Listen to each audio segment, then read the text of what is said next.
I mean, brother, I don't know how long this live's going to go. It's been a catastrophe. I promise you that now. I'm fishing in flooded waters that are supposed to be climbing 1 inch to 2 inches per hour. 8 ounces. I got 8 ounces on the rods. They won't sit still. So lights keep on going out. It's been a nightmare. Can you hear me okay? If you can, give me a thumbs up or something, because I got my microphone on again, so I didn't know if anybody can hear me or not.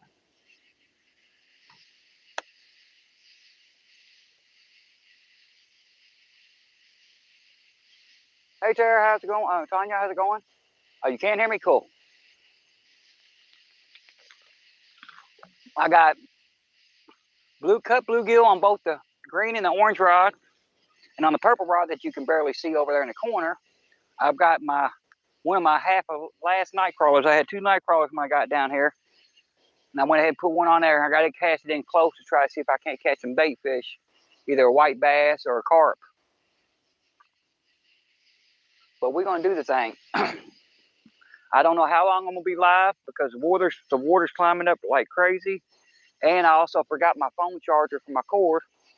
So this phone will probably only last for about 2 hours before the battery goes dead, maybe 2.5. If we start getting a lot of bites and starts hooking up on some fish, if I have to, I got my other phone over here. I can go live on it. I got a charger for it. It's a piece of junk. The quality might not be as good, but I can still do it. Let me turn this light down some. I'm white glazing here, and there we go. That's better. Whew. So how's everybody doing tonight?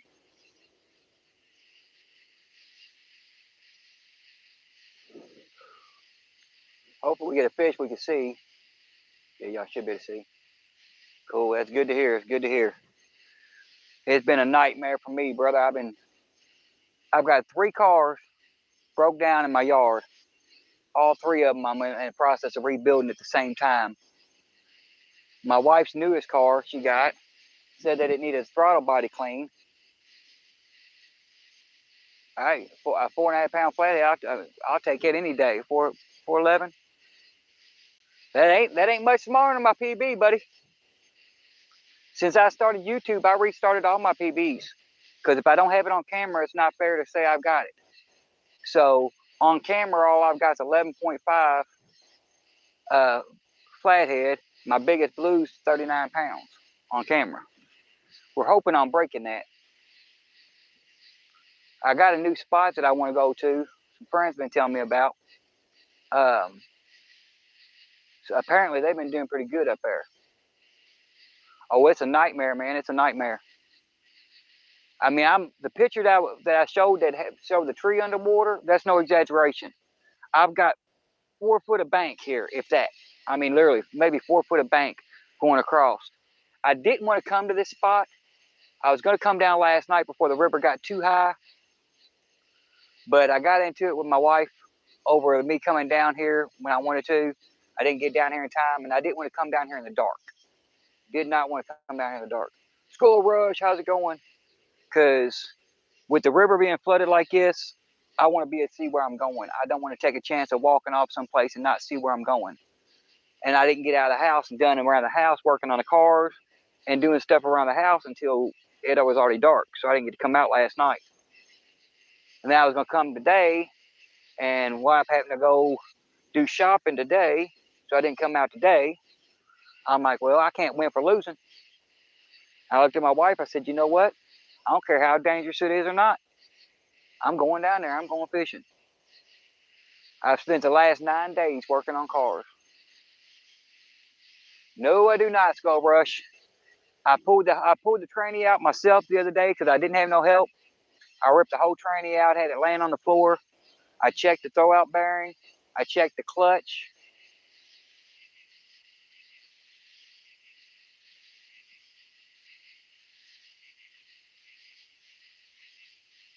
Oh, I wouldn't doubt that one bit.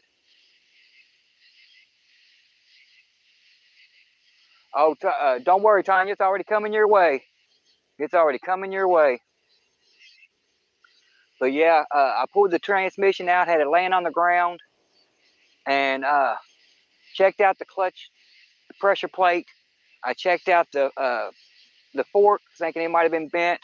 The throwout bearing, everything's in great shape. Went to put it back together, hoping my brother-in-law didn't help me bend the flywheel because I told him not to lift it up, and he lifted it up anyway. And yeah, I had all the flywheel bolts lifted and only 2 bolts in the transmission. Now I've got to wait. El Catfish Grande, how's it going? Thanks for stopping in. Now I've got to wait until I get some money of some kind to get some transmission fluid to put in there because I had to drain the tranny to drop it. I had my wife's car running. I was excited, got it running, and I think somebody poured something in the gas tank because I took it to the shop to find out, or to get it scanned, and they said the only thing wrong with it was needed to clean the throttle body. So I cleaned the throttle body on it. It ran great for about an hour and a half, and then all of a sudden it just went right back to what it was. And I literally had to dig crystallized gunk out of it. So I'm guaranteeing somebody put something in the gas tank. So now I got to drop the tank, replace the filter on that, flush out the tank, flush out the lines, re-clean the throttle body, and then wind up probably changing out the fuel injectors too. Raymond, how's it going? Thanks for stopping in. Hopefully the bite's okay. I know the rods won't sit still from the water. This current is so bad because the water's actually up by, over in my spot, according to what they said, it's up right now. It's up 18 foot above normal, and it's supposed to come up another 4 foot tonight. So hopefully I can get out of here in time, because this is the spot I didn't want to come to, because this is a hard way to get out. Yeah, I know, 8 away from 500. I'm not pushing it though, for real, because I got a bunch of stuff to do for a 500 subscriber giveaway, but I don't have the money to ship anything because I've been out of work for so long. I got a fishing reel, I got some of these lights, I got some hooks, I got some swivels, all kinds of other stuff to give away, but unfortunately, I don't have the money to ship it, so I'm not pushing it. I'll get there when I get there. Yeah, I got a brand new Ming Yang CL80 or CL60 pre-spool with 30-pound mono. I got one of those to give away. Like I said, I got a set of Illwire lights. I think I got 2 to give away total. And I got the swivels, a few packs of hooks. I've got some rattles, some other stuff. I hope you win it too, James. That'd be pretty cool. Big Slim, how's it going? I think Big Slim come in here. He said Big Slim.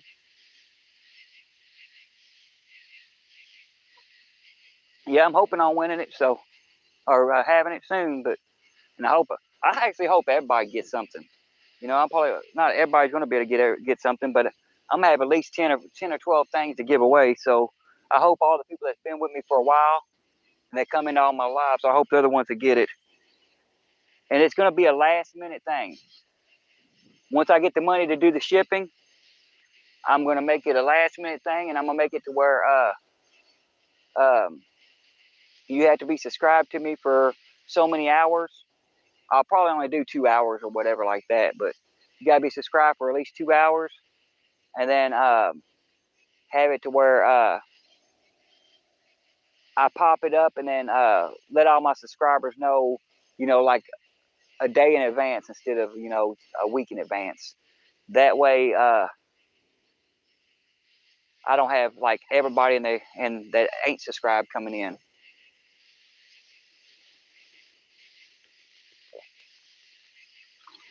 Of course, another thing I thought about doing too, doing it on a day when nobody else is live, go live and mention it in one of my other lives that the next live I do is going to be my subscriber giveaway, and do it without telling the general public.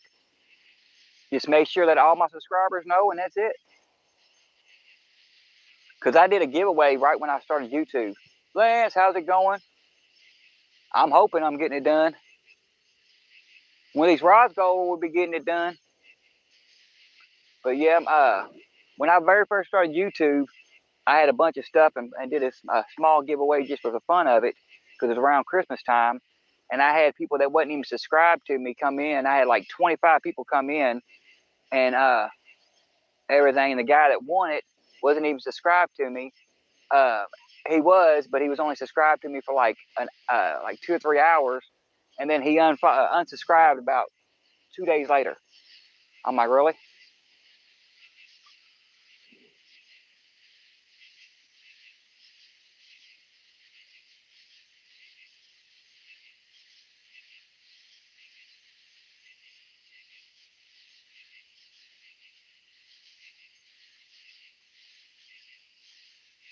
Yeah, I understand. I understand that a lot, James. I mean, that's the thing. A lot of times I don't go on all the talk shows and go on these other people's channels the way I do. I'll go and chat and talk to everybody.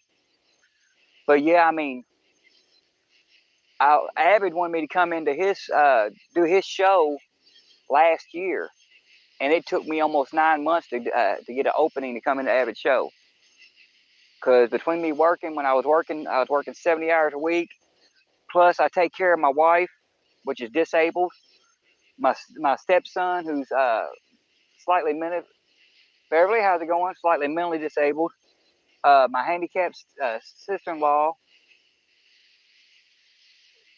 Well, I appreciate it, Tanya. You know, the funny thing about it is, Tanya, I was going to get Dwight, Dominic with it the other day. Where'd it go? Where's my camera? There's your name. Spelled the exact same way. My ex-wife's name was Tanya. Spelled the same way, too. JP3, how's it going? Brian B, how's it going? Waiting on a bite. Hoping we don't get washed away. Since I've been down here, the river's done come up 2 inches. And I've been down here less than an hour setting up.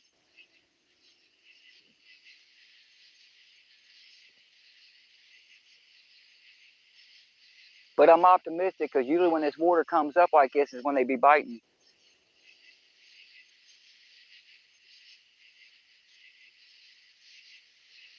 And as strong as this current is right now, I can almost guarantee you, even if a bluegill hit that rod, which ain't no bluegill in this river no more, the fish done ate them all. Even if a 2-pound fish hit that rod, even though those are muddy river rods, the orange one and the green one's muddy river rods, flathead rods, and the last one's a B&M silver cat. I can guarantee you, even if a 2-pound fish hit one of this orange or green rod, it's tight as they're already pulled and bent over, you're gonna know it, because they're already loaded up already. Ricky, how's it going? Thanks for stopping in. We on the danger zone, sitting on the side of the flooded bank of the Ohio while the water's climbing up. It's supposed to climb, if the chart is right, because it's not always right, if their chart is right, it's supposed to climb 1 foot to 2 foot tonight.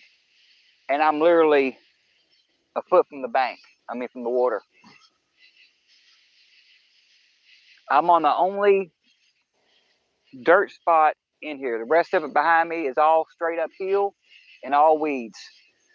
If I have to get out of here in a hurry, it ain't happening, y'all. Sorry. It was nice knowing everybody, but I can promise you right now, if this water come up too fast, I can't make it out of this spot. Elvin! There's no way I get out of this spot in time. Not without leaving my gear. And I can promise you right now, I'm not leaving my muddy river rods. I'll play a captain. I'll go down with the ship. Something big just rolled over where my purple rod's at. Now this is the same spot I come to in my flathead spot last time, y'all. I'm in the same spot where my flatheads I usually catch all my flatheads, and it's almost in the same situation it was that time, to where all the fish was caught. I caught 8 fish, and all of them was caught within 20 foot off the bank. So I'm just grabbing the green rod, y'all. Unless something hit it while it's traveling down the river. But all the fish was caught 20 foot off the bank, right by this tree, because this tree causes a current break. And they was all biting right there in that current break. And I just had a big one jump over there. So if I don't get a bite here in a few minutes on that purple rod, because it's got night crawler on it right now, I might switch it up. Raised Outdoors, Arizona. Arkansas, how's it going? If I don't get a bite here in a minute, I'll cast that purple rod over there again and put a piece of cut bluegill on it. Sorry, y'all, if I missed somebody or something like that, because I've got my light turned down as low on the camera as I can get it, for the simple factor of I did not bring my charging cord. So I want to try to stay as live as long as I can. I do have a secondary phone to go live on, but it's a piece of junk, so I don't know how it would be. I know the camera is ridiculous. That phone's about 7 years old, so it's got real old technology.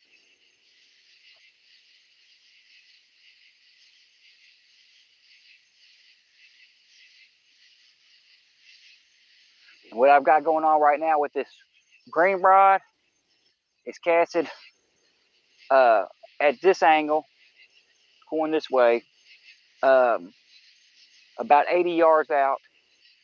I've got the orange rod about 60 yards out, slightly in the center, right in front of where it's at.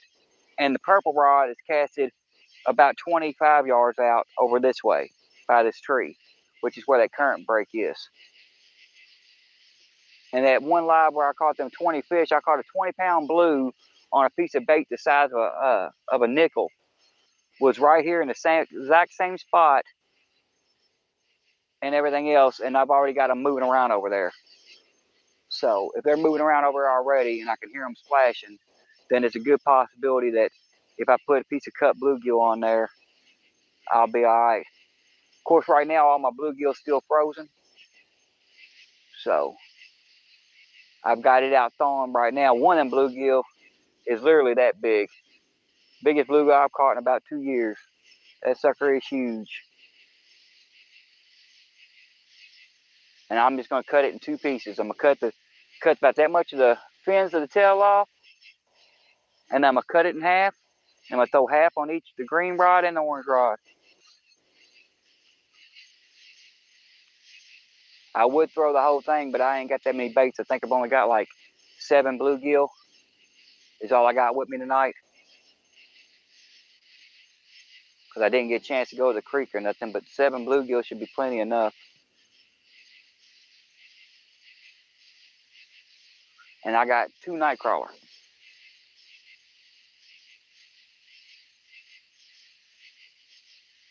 That orange rod's moving. I don't know if it's current pulling it or if it's I got a fish messing with it. Because like I said, this current is ripping. I can cast it out there, and they got 8 ounces of lead on them, and they'll float 70 yards down the river. Yeah, to show y'all, let me see if I can show y'all. Y'all might be able to see.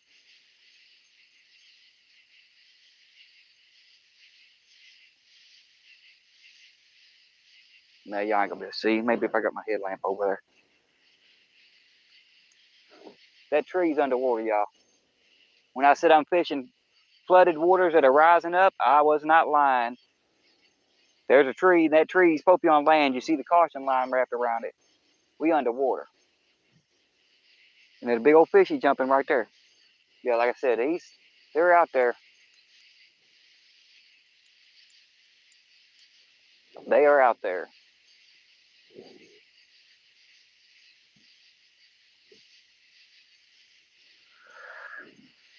So maybe we'll get lucky and get one of them to bite tonight. Or a dozen of them. Half dozen, something like that. I'm trying to get where y'all can see the tip of the rods. I'm more worried about y'all seeing the rods than I am seeing me. And actually, I think I'm going to go ahead and pull that purple rod in and put it in just a hair closer and see what happens.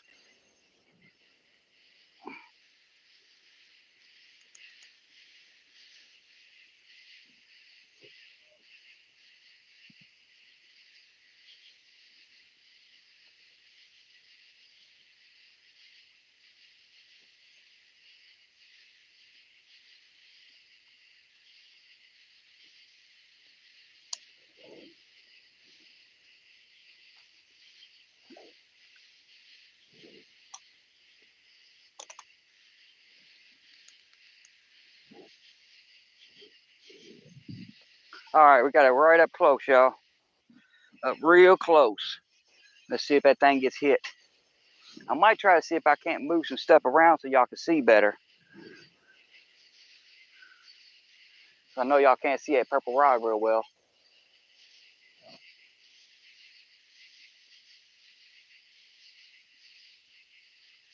I'm sitting at a slant like this going downhill.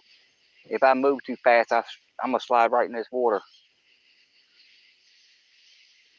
Because, yeah, that's, like I said, I'm literally, my feet are, if a barge comes through here, my feet's getting wet. That's how close to the bank I am.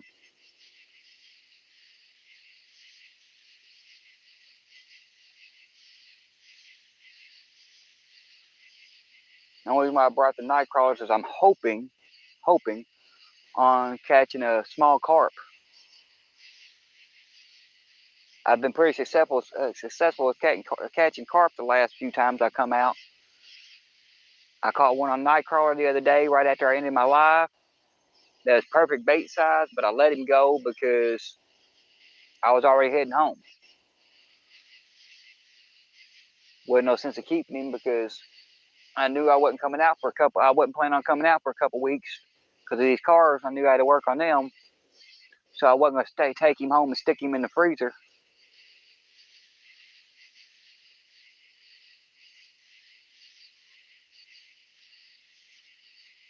Yeah, I think that's current, y'all, making them rods bounce.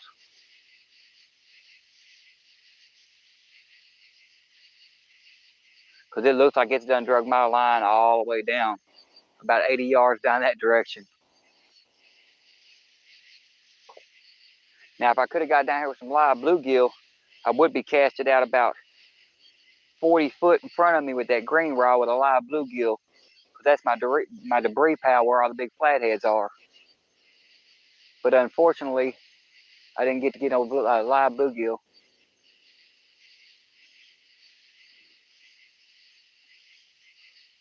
Swim, what's going on? We're sitting on the flooded Ohio River as it's coming up even higher. It's supposed to climb today. According to their thing, maybe another 2 foot. Which if it does, I'm off this bank because I've got less than. If it comes up 2 foot, where I'm sitting at right now will be underwater. Some just smacked that purple rod, y'all. Some just smacked that purple rod because that ain't in current. That's in the current scene. Looks like something smacking the green rod too. Unless it's something floating out there in the water. I do have whole trees coming through here, so that's a possibility too. But we're gonna check. We're gonna wait and see. But like I said, something did hit that purple rod because it was bouncing, and it's not in the current.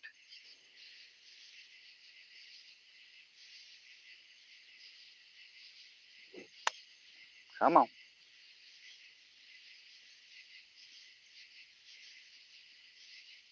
Maybe we'll get lucky and that purple rod will get us a carp or a white bass on it. I do got an 8-ounce sinker on that one. Normally I keep like a 3-ounce, but I got an 8-ounce on there right now because the current's so strong. And if we get us a carp or whatever, I'm liable to take that small baby hook I got on there off there and put on a bigger hook and throw a chunk of it out.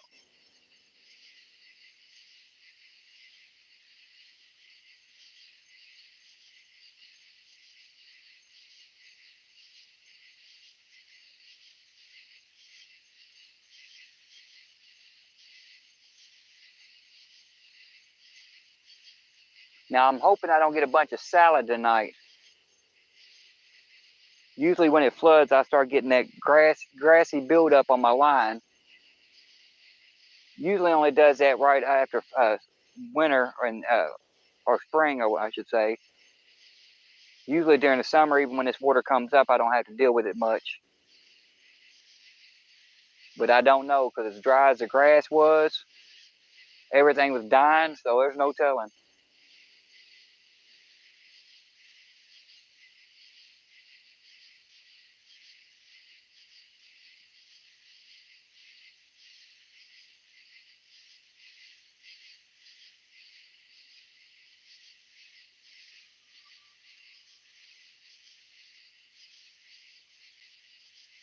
Oh, he's hitting that purple rod again, y'all.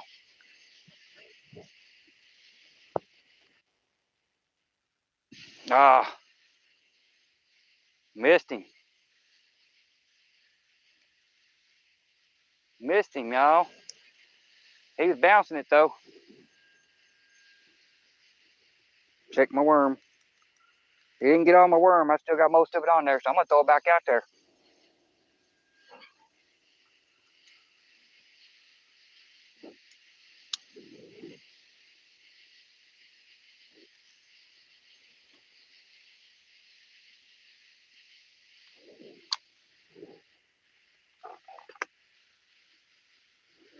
Alrighty.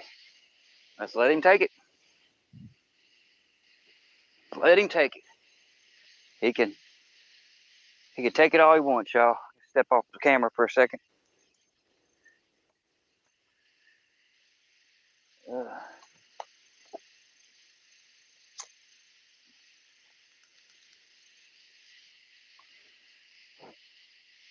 Maybe if I step away from it, maybe it'll go down and stay down. Now, I was going to bring my carp bait, because I have some dough ball, and I was going to bring some corn and some dough ball out with me. But as bad as this river current is, as you can tell by the way the rods are, and as fast as it's climbing, I didn't know if it'd be worth the trouble of me bringing down carp bait or not. But I bring out my last two night crawlers. That hook's small enough to catch anything, white bass, skipjack, anything. So I got a half a night crawler on it. That was a tap on the green one.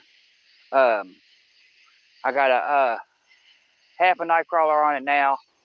I got 1.5 left, so we stand a chance on catching something on night crawler before I switch over to strictly bluegill. But if we get any carp or anything, if I get a small carp or white bass, I'll be cutting it up, and we'll be using it for bait, so I have fresh out. That's the plan. I usually don't leave the house without at least 1 or 2 trusty dussies with me. I like to have a bunch of them just in case that's what they're biting on. But I'm trying to see if that's debris or if that's something hitting the line. But I'm not seeing any debris on my lines. So if there's no debris on my lines, then it's most likely either just the current itself or it's getting tapped. Jeff Elser, how's it going? Let me see who else coming in here. I can't see. I had to step off camera for a second, y'all. Steve Stewart.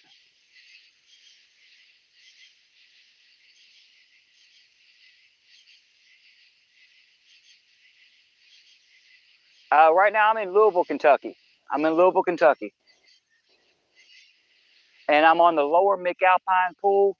And right now we're up by the lower McAlpine pool is up by like 18 foot right now, and it's supposed to come up another 2 foot, if not another 4 foot, by the end of the night.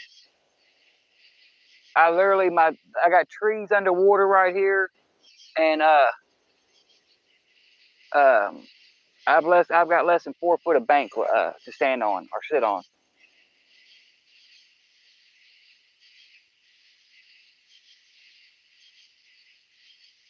That's what I was saying too, Jeff. Now, see, I was supposed to come out last night.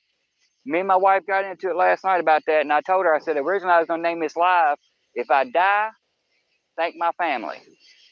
Because I tried to get out last night before the sun come down, because the river was supposed to be at a safe zone, right there, a safe level at that time. And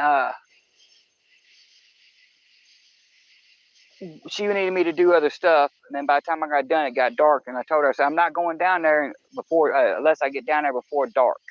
Because I need to be able to see the setup to find out what the water level is, what's going on. I can't go down there in the dark and set up. I need to get down there an hour before dark. Well, by the time I got done doing everything, sun had already set. So I looked at it, I got mad, and I went to bed. I went to bed at 9 o'clock last night, y'all. I ain't went to bed at 9 o'clock in almost 20 years. I got up at like 6 o'clock this morning. At 7 o'clock, I said, I'm going out. Well, instead, I had to go shopping.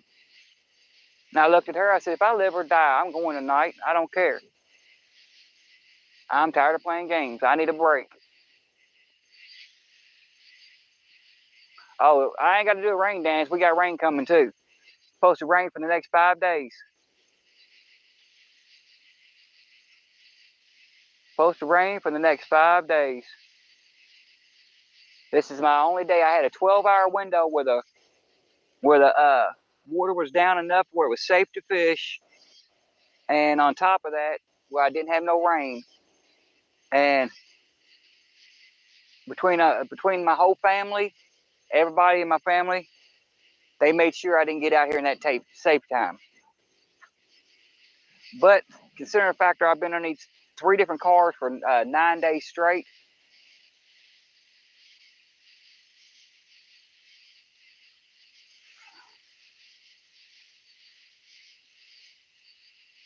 Well, that's what I'm thinking too, Jeff. They're talking about it's supposed to come up that high to where I'll be sitting on the flood wall. That's where I thought it was going to be when I come down here, as high as it is. I'm literally only 6 foot from the top of this hill.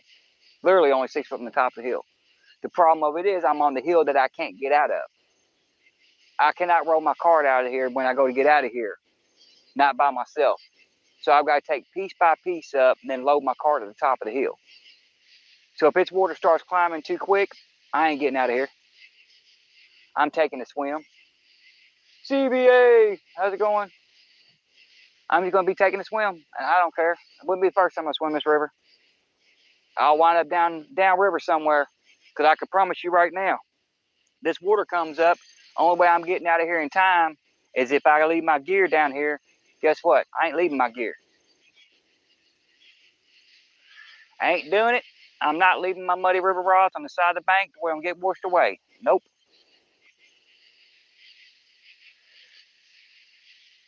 I'll play captain. I'll go down with the ship, buddy. I will go down with the ship. But I've been working on cars for 9 days straight, trying to get one of the 3 to actually stay running, and ain't been able to. Now I found out I've got about 45 to 50 hours worth of work to do on my wife's car, and I told her I'm not in the mental state to do it, because it's the only car that runs any at all, and it only runs a little bit. It dies on every corner, but it's the only car we have right now to make it down the street, because I got to get the money up to get my the trans fluid and stuff from my PT Cruiser to see if it fixed the problem, because I don't have the money to get transmission fluid or nothing for it. So when I start working on her car, I got to start working on it and can't stop till it's done. So that's going to be 2 or 3 days straight with no sleep. After 9 days of nonstop mechanic work, my mind ain't ready for that crap. No, I ain't leaving it on run. Shoot, that's my life.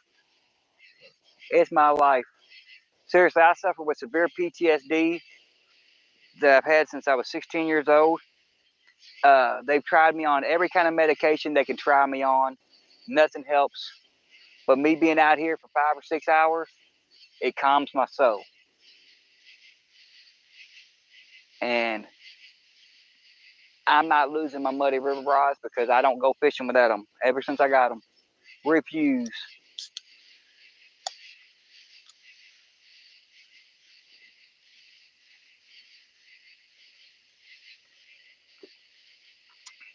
Still tastes like coffee. I didn't know how that coffee was going to taste, y'all. We bought a bunch of these little coffees at the Dollar Tree, and they're usually pretty good. They're iced coffees. They're usually pretty good, but this one's been sitting in my bait fridge for about 4 months. And on top of that, it dropped in the sand. The whole top of it was covered in sand, so I washed it off in the muddy river.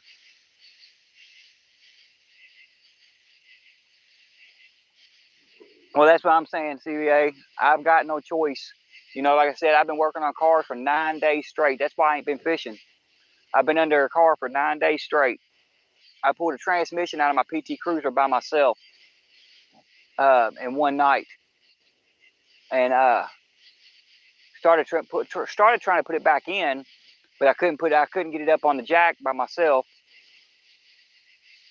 And my wife's car, it said all it needed was a throttle body clean. I cleaned the throttle body. It ran great for about an hour, hour and a half, and then it died out. And when I cleaned the throttle body, the fuel line was crystallized. It had I literally had to take a screwdriver in there and dig out stuff out of the line.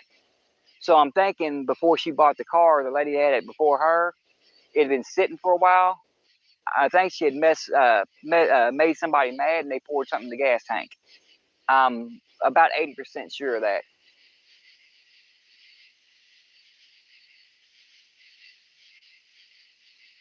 Exactly. Exactly right, James. That's me. Now, usually my wife's pretty cool about it. She honestly is. She is a sweetheart and she's usually cool about it. Um, because I mean, there's been times that she's seen me start stressing out and be like, just go fishing. Just go. Maybe you'll calm down, stop stressing stuff so much. But so she's usually pretty cool about it. But I made plans. The whole argument got started last night over me saying, I told her at 5 o'clock. I said, look, I know you don't drive this car because it wants to break down every corner. I said, do I need to go anywhere before I leave here? I'm leaving here at 8 o'clock, so I can be at the river in time before the sun sets. We got in a discussion about it. She said, no, we don't need nothing. Go ahead and go. Well, at 7:30, my brother-in-law, or 7 o'clock, my brother-in-law shows up. And then she made a suggestion to me going to the store because he's got a good running car. And I'm like, well, no, I done told you I'm leaving here at 8 o'clock. And then I wound up getting into it with everybody at the house and walked away because I got into it with like everybody there. And walked away. By the time I turned around, sun already set. I'm like, well, I can't get out tonight. Because I mean, right now, I'm literally, no exaggeration. When I say I'm in the danger zone, Jeff Elsler can tell anybody that ain't from Kentucky. There's the border right there where I'm standing at. It's coming up 2 to 4 inches an hour. It's not a joke. It's coming up fast and it's coming up in a hurry. Yeah, I know. I'm talking to her. I'm trying to talk her into finding another car because the car she just got, Jeff. I mean, it's a nice car. Don't get me wrong. It's an older car. It's an '02, but the body's in great shape. The interior is in real good shape. I mean, besides the heat trying to warp certain things, and it's really not a bad car, and it's only got 180,000 miles on it. And when we got the car, there wasn't anything supposed to be wrong with it. Well, now we're finding out that it's going to nickel and dime her to death. I sit down today and explain to her that she's looking at about $1,800 in parts to fix that car. And I'm like, it's not worth $1,800 to fix that car. It'd be better off just to take $1,800 and go get another used car that's got less problems, you know? Because she paid $500 for the car and got it from a friend of hers because she couldn't get it fixed. She didn't have money to put in the shop. She spent $300 in parts on it. I rebuilt the whole upper engine. And now she's looking at another $1,800. I'm like, the car book value's at $1,600, $1,700. It's not worth putting 22 into it, 23 into it.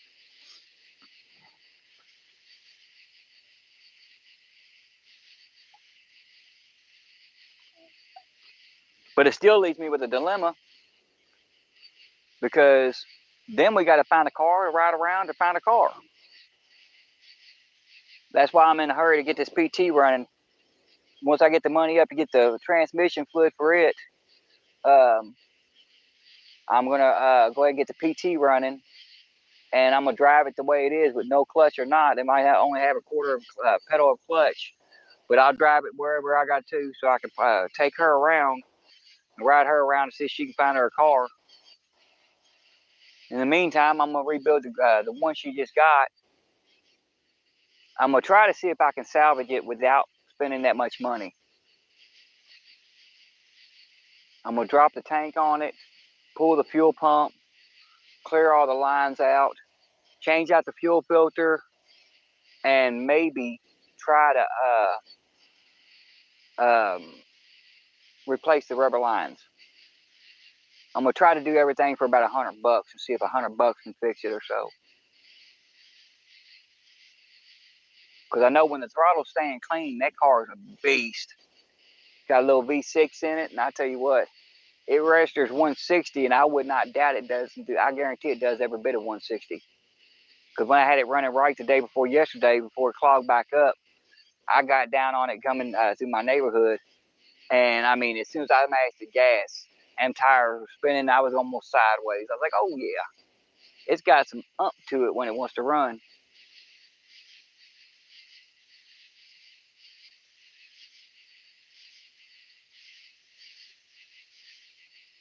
I think I need to check this orange rod.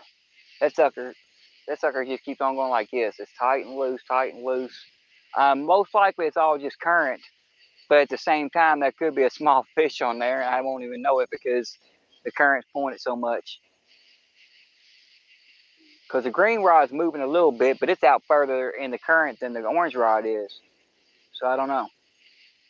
And then I may need to change this purple rod again, because I recasted the purple rod earlier and put it in a better spot, and it got hit almost immediately. Now it's been sitting there for 20 minutes and ain't got hit. So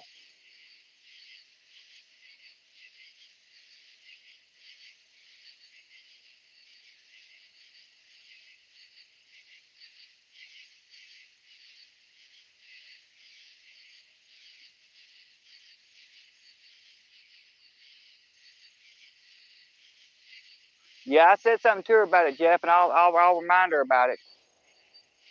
Sunfish, how's it going? Yeah, that's what it is, a danger zone. The reason why I call this danger zone is because I am sitting on a river that's coming up. It's already up by 18 foot, and about 18 foot. It's supposed to come up 2 to 4 foot tonight, and I'm in a little cove that I can't get out of. If it starts coming up real quick, I'm done. There's no getting out of it. The only path I have to get out of it's over here, and the path is literally about this wide. So I had to take my gear to the top of the hill to put it in the little golf cart thing I got. I got like a little golf caddy cart. I can't get it up the hill. Oh, I'd send about 8 foot your way, because 8 foot would put me at a perfect level where I need to be at.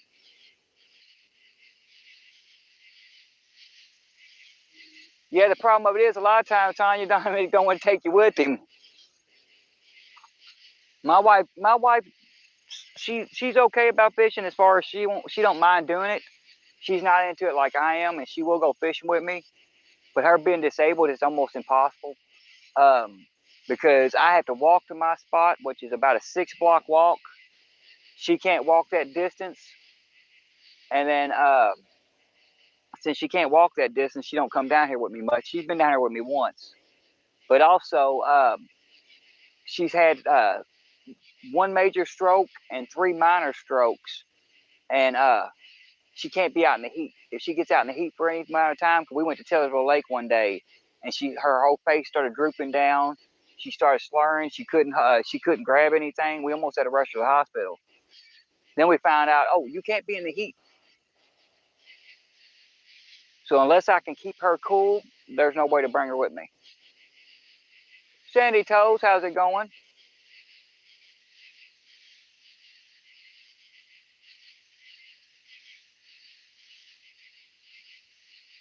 Thank you, Sandy.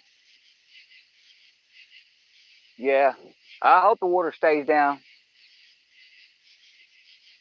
If it stays down for a couple hours and we start getting bites, that's all I care about because, uh, like I said, I didn't bring the charger. I forgot to bring the charger from my phone. Let me see here. I mean, it's still at 80%, so we still should be good for a while. I've got my brightness turned down as low as I can, and try to keep the battery good longer. And I do have, like I said, I have my other phone, so if this live dies, I can always start up another one if the bite's worth it.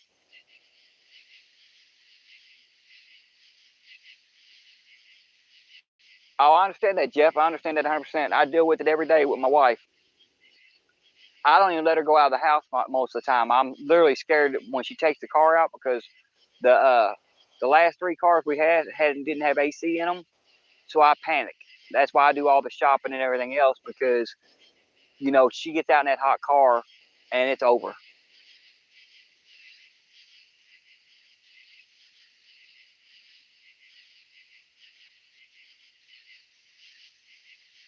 Yeah, I mean it's almost impossible for me.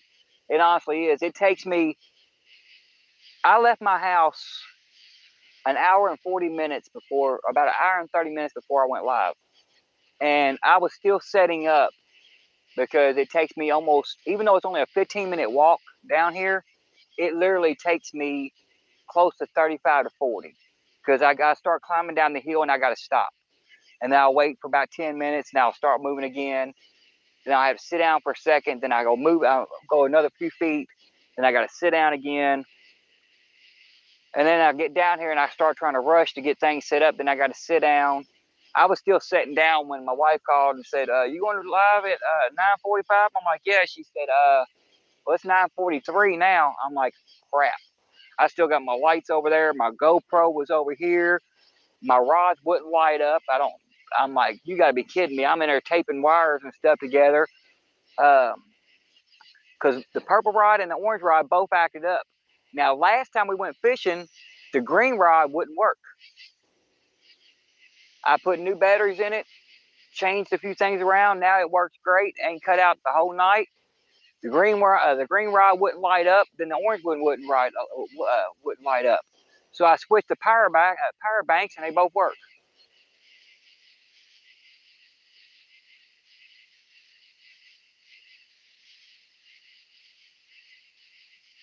Yeah, I know, James. That's the whole thing. It bites. Now I may have another spot that you can get to, James. I mean, Jeff. I don't know why I said James. I'm sorry, Jeff. I understand that. Um,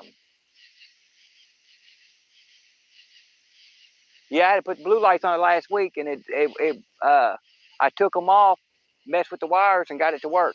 Then I get down there, the orange one was working, the purple one wasn't. Then the orange one cut out, so I switched to power banks on them, and sure enough, now they both work. So I'm leaving them alone. But what I was saying is, Jeff, I found another spot that you might be able to get to. Um, it does have a lot of better access. I've got to go check it out. It's 14 minutes from here, so it's not real far away. And it's supposed to be a real good spot. So I've been trying to get there. Another reason why I've been trying to get my cars running, because we have not had a vehicle. Literally, we have not had a vehicle at my house in 3 weeks. If I take the caravan, the computer brain in it's shot, so it starts getting hot. After about 10 minutes of driving, its computer gets hot and shuts off. So the computer shuts off, the car dies.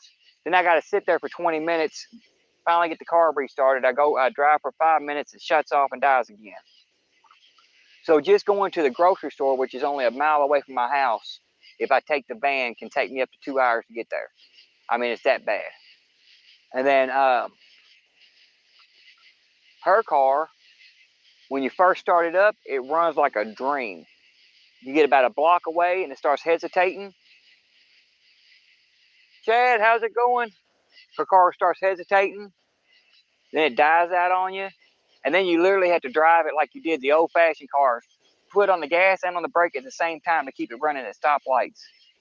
today I took it to the gas station, which is right behind my house, and I took it over there, which was less than a block away. And on my way back, I had to have full throttle just to go 3 mile an hour. Full throttle.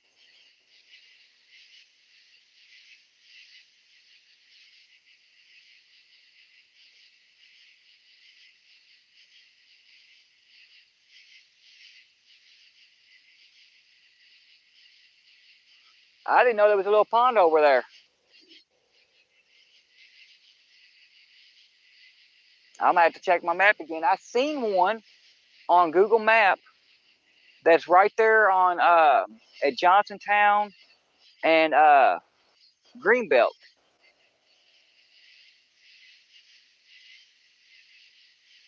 I don't know. I have to check into that, Jeff. I think the pond's still there, but they got it fenced in where you can't get there. Um, Now they shows one on Greenbelt right there at the at Johnsontown and Greenbelt, and I don't see no pond there, so I don't know if it was just high waters. Chris Davis, how's it going? Thank you. I'm praying for them all too. Luckily, I'm not in Eastern Kentucky. I'm not in Eastern Kentucky. I got friends and family in Eastern Kentucky that ain't doing too good because of this. I mean, we're getting some of the same effects because right now my water's up by 16 foot. Um, that's why I call this danger zone, because I'm literally sitting in a little cove on the river that as it's climbing up, because it's coming up 1 to 2 inches an hour, and I'm sitting in a little cove that if it come up any faster than that, I can't get out of here.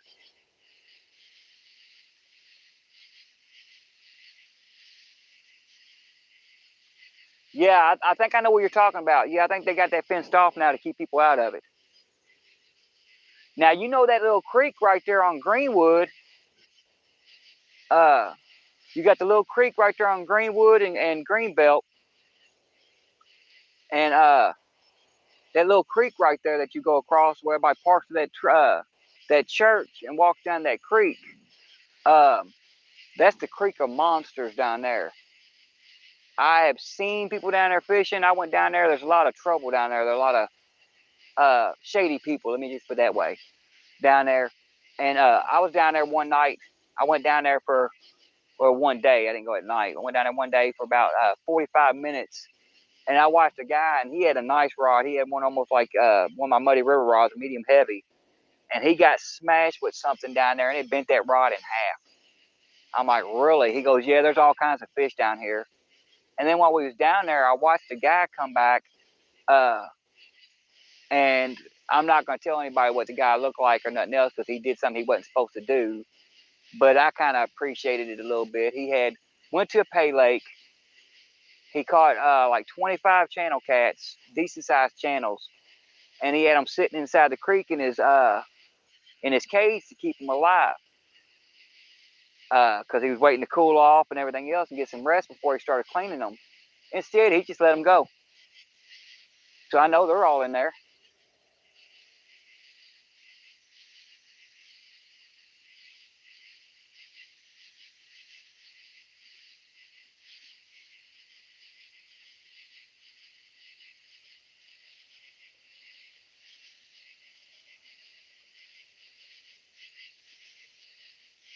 Yes, Sandy, that's how mine usually do. Mine are normally, when I get a bite, they'll normally bend almost in half, especially when I hook into one of these 30s and 30 pounders and stuff. Right now, they're bent halfway in half now, and I ain't even got a fish on them. It's because the current's so strong. I mean, literally, this current's moving. If I throw, that looks like a tap right there. If I throw a stick over here, it'll be 100 yards down the bank in probably less than, I say, 2 minutes. I mean, it's raging that fast. John Holiday, how's it going? I mean, you see the orange rod bending, and that's all current doing that. And those are Muddy River flathead rods. Those are no joke. If anybody seen my video of me pulling in that raft, those are the rods I use to do it. They don't bend. And they're bent quite a bit right now, strictly from the current.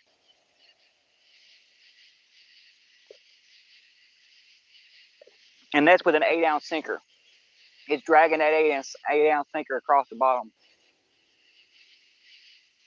Yeah, that's why I did it, Chris. I wanted to, I fish in the spot I fish in. If I turn all the lights off, you cannot see this far in front of your face. It's pitch black. There's no street lights or nothing else within of like a 2 or 3 mile radius. So the slightest bit of light up here affects my fishing. I've been up here before when I didn't go live and stuff, just up here fishing with my friends, and we turn off all the lights and just hit after hit after hit.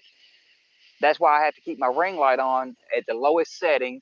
I've got a bright light above me right here. If I just click a button, I can light the whole area up.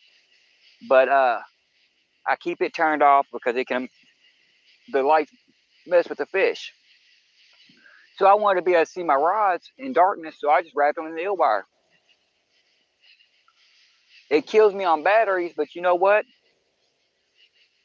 It looks good. Plus, if I'm looking at the chat like right here, and when them rods get hit and I don't notice it, y'all can, you got the purple rod, orange rod, and the green rod. Y'all can always say green rod, and I'm like, oh, you know. Instead, I know in a lot of lives, like in Chunkies and everybody else, a lot of times people try to tell you you're getting a bite on the rod, and they'll be like, rod 1, rod 2. Well, I got mine color coded, red, purple, and green. Makes it a lot easier. Of course, right now my purple rod's a little further back. Normally I have it lined up better where y'all can see all the rods lined up at an angle in case I get a bite on them. But right now I'm literally sitting down inside of a ditch. The whole ground's doing like this, and I'm sitting down in the ditch, and the bank is doing this number. So I've got them where I can get them at. Yeah, you can say fish on. Be like fish on green rod, fish on orange rod, It helps out a lot because I've actually had people save me like that. I'll be paying attention to chat and get a hit and not even notice the hit. Or I'll be looking back in the woods or something because I'm actually in the woods and everything else. And I've had mountain lions and everything else come up on me in these woods. So I'm way down here in the woods. So if I'm looking up in the woods to see what's up there and I miss a bite, y'all could always tell me, green rod got hit, whatever. It works out pretty good. It honestly does. And I'm actually going to check his purple rod, y'all, because I cast it out by that tree earlier and I wound up getting a bite within 10 minutes.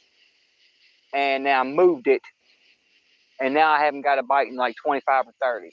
So it needs to be moved again. I need to put it back over in the same spot I had it at earlier. And I need to check his orange rod.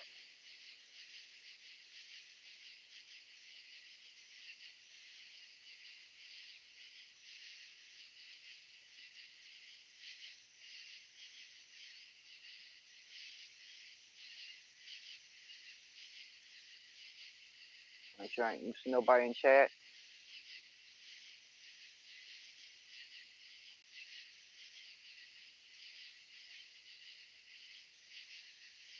If I didn't say hi to you, Raymond, how's it going? I thought I said hi to you earlier. That's why I can't remember.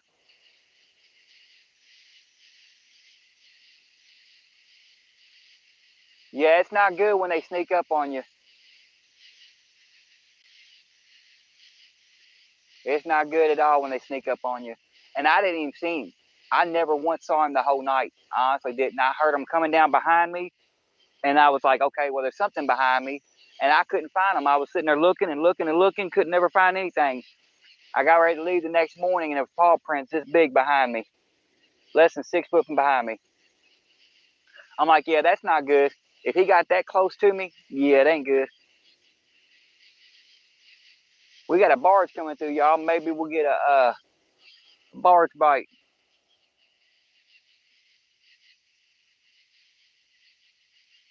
Yeah, I had to deal with raccoons up here too. They like to steal my bait. I normally keep my bait right next to me because if I don't, they'll come up and snatch my bait. Right now, I've got it sitting over here because I got to let it thaw a little bit. I need to check that orange rod, y'all. It just keeps on bending. I'm pretty sure it's just a current, but I don't want to have a small fish on there and not realizing him be out there all night. Plus, I'm gonna move his purple rod.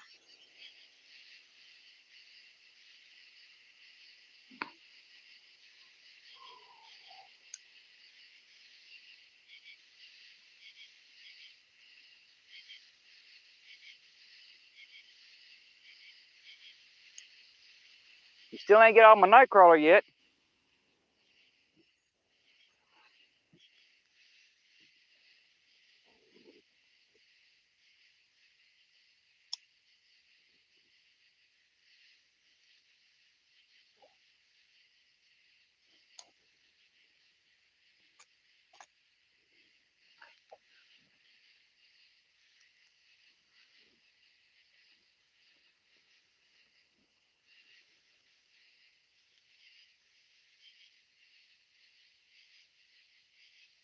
Think I'm hung up on something. Yeah, I'm broke free.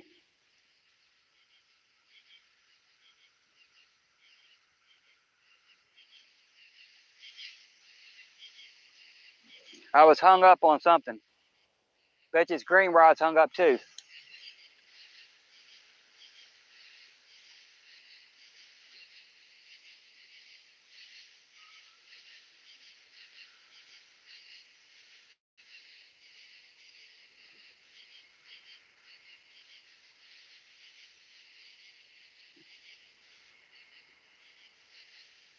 There it goes.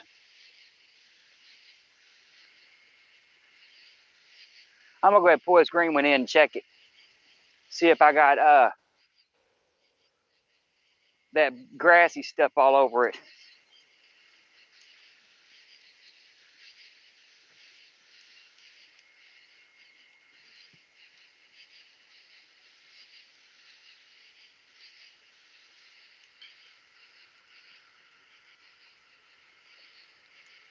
Yep.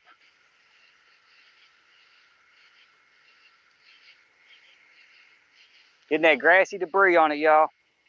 That's what I was afraid of. That's what's causing it to bounce so much. You get all that grass on there.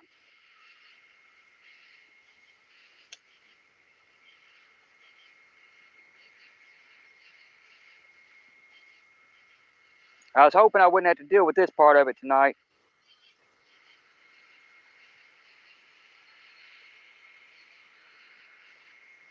Hey, the water feels cooler.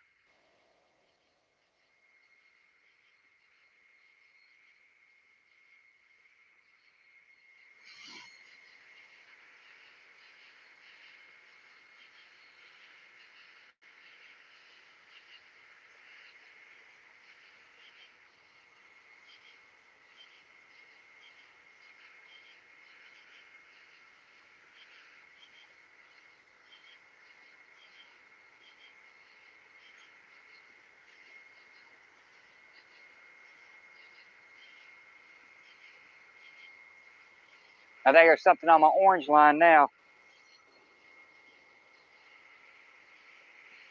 Because it looks like a stick or something in the water stuck on my orange line.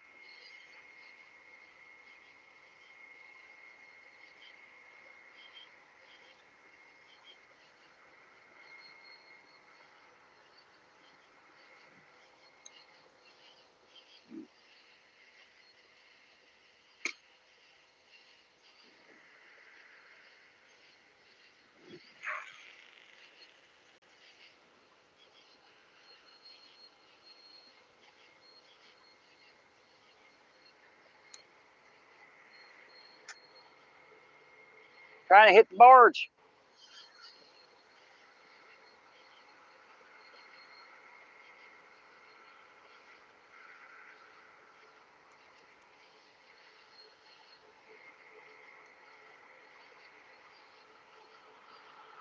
Now the batteries in the orange are going dead. Make sure I ain't missing nobody. Give me just a second, y'all. I'm trying to set this up. I might have to change the lights on this, the batteries on this orange rod already. And I just put them batteries in there. Let me see if I can find some new batteries.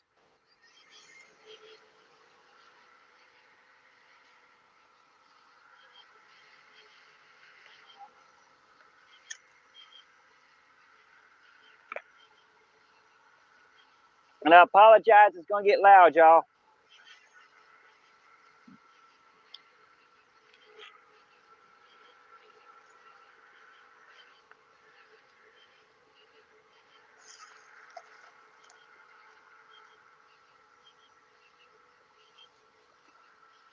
But it's gonna get loud. Now I know I got more batteries.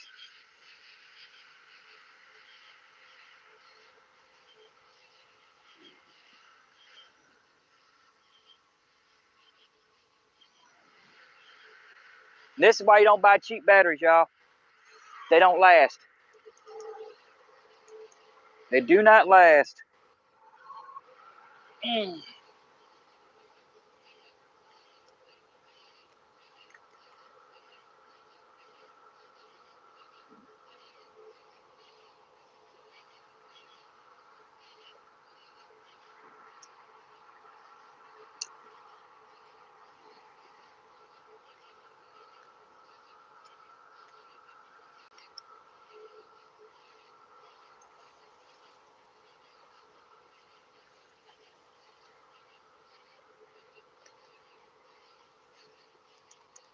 Ah, that's better.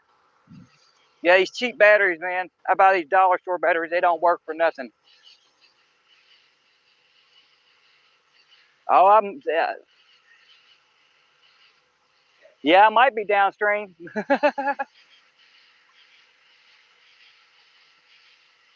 I might actually be downstream before the night's over. I might be floating downstream.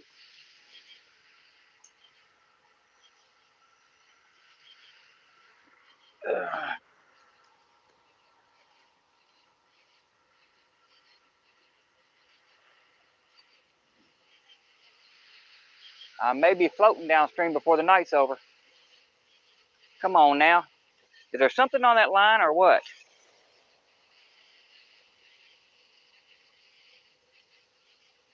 I don't see no debris on it.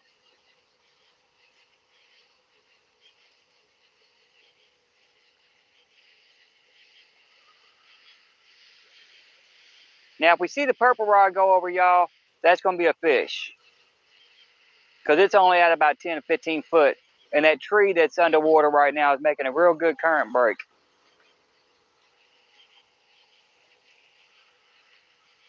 The orange one acts like there's a fish on it.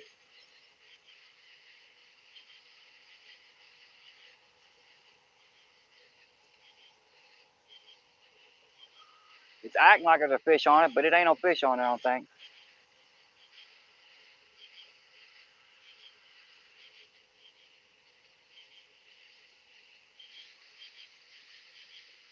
It ain't bouncing enough to be a fish.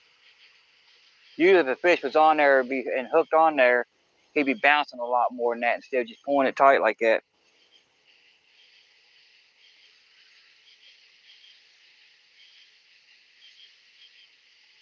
The green rod's sitting straight and solid again, so maybe I'll have to pull that orange rod completely out and recast it. Clean it and cast it.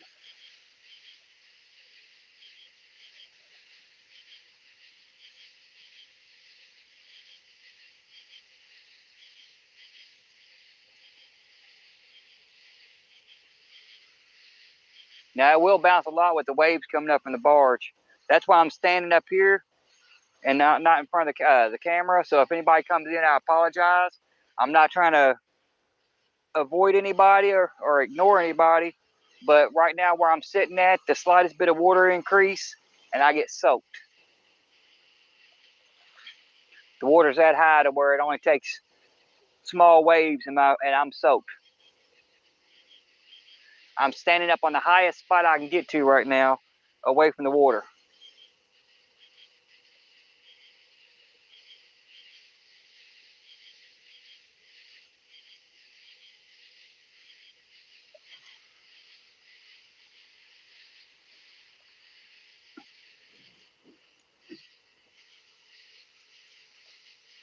Dominic, yeah, a little water won't hurt. Now, the lot of water I'm dealing with right now might. They're talking this river might climb 2 to 4 foot before the night's over, and I can't get out of here.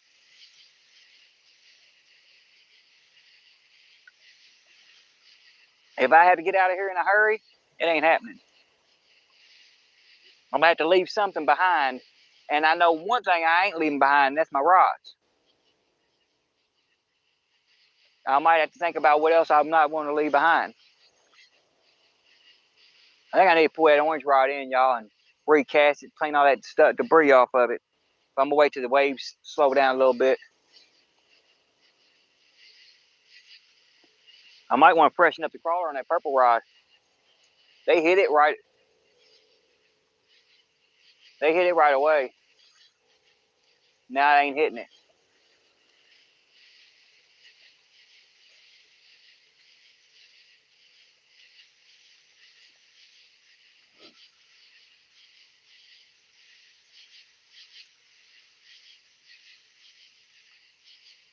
Now that looks like a tap.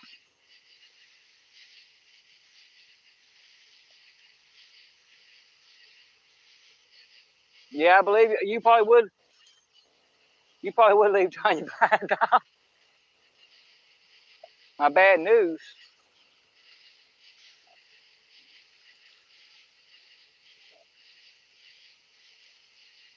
Must be talking about the cars.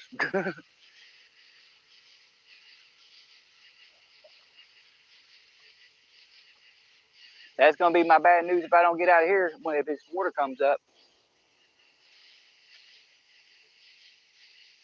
Yeah, I know we're real close. Yep, we need to get together one night. Honestly, we do.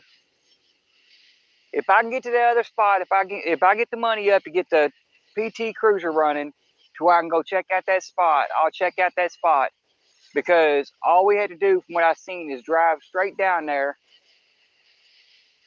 Oh yeah, oh yeah.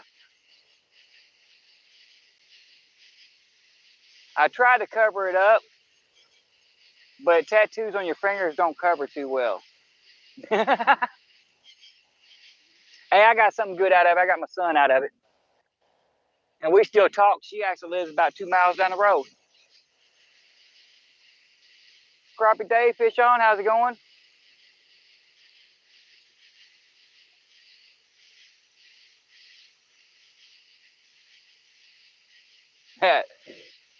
That'd be the first thing gets left behind, Crappie Dave, because I promise you right now, if this water comes up too fast, I'm going to have to make the decision. Do I leave my rods or do I go down with them? Well, I'm liable to go down with them because I ain't leaving my dang rods.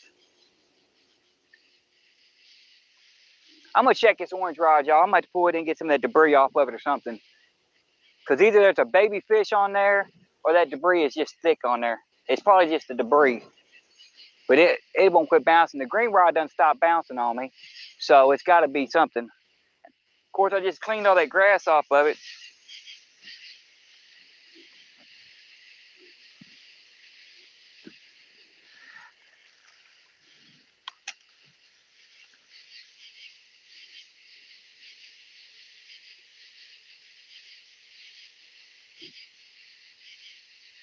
The lights are flickering on it.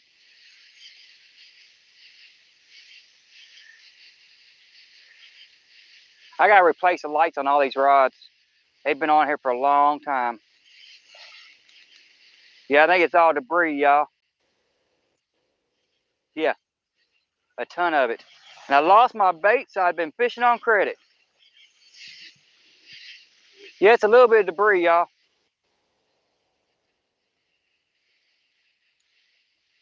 I was fishing on credit, and my credit is horrible. Horrible, horrible, horrible.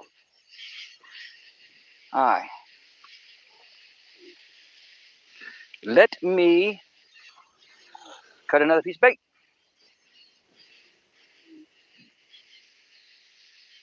Oh, yeah. I'm going to put him out there.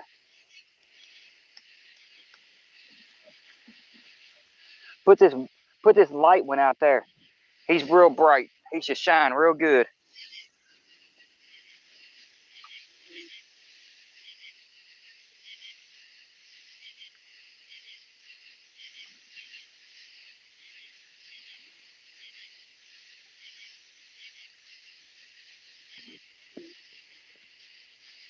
Alrighty.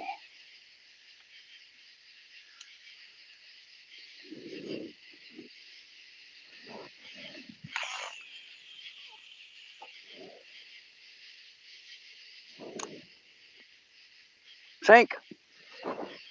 Get out my eyeballs, bugs.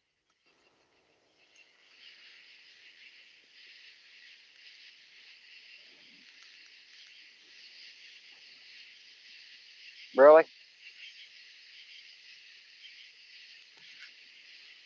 I'm gonna change the worm or add some more worm to this. It should have been hit by now. I know I got carp, white bass. Oh, that's why I didn't get hit. It's all twisted up. I wouldn't have known if I got hit or not. But I got carp, white bass, drum, and everything else over in this area where I got it at now. It should have done had a fish on. Normally by now it would have one on, so I'll freshen up my worm a little bit.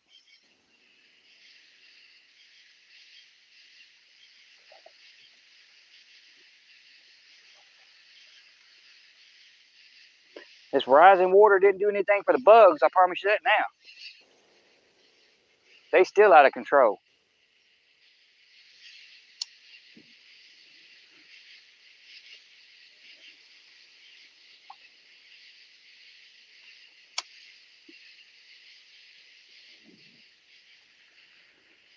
They still out of control. Oh, better get my tape. I don't want it to wash down.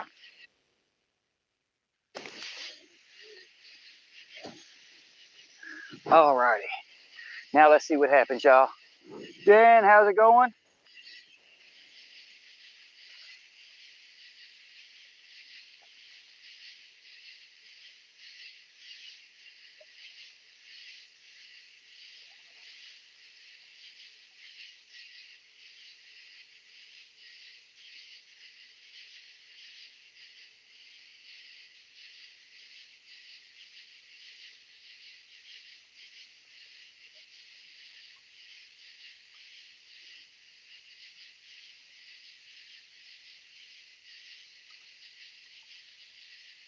Oh, I understand that. Aaron, how's it going?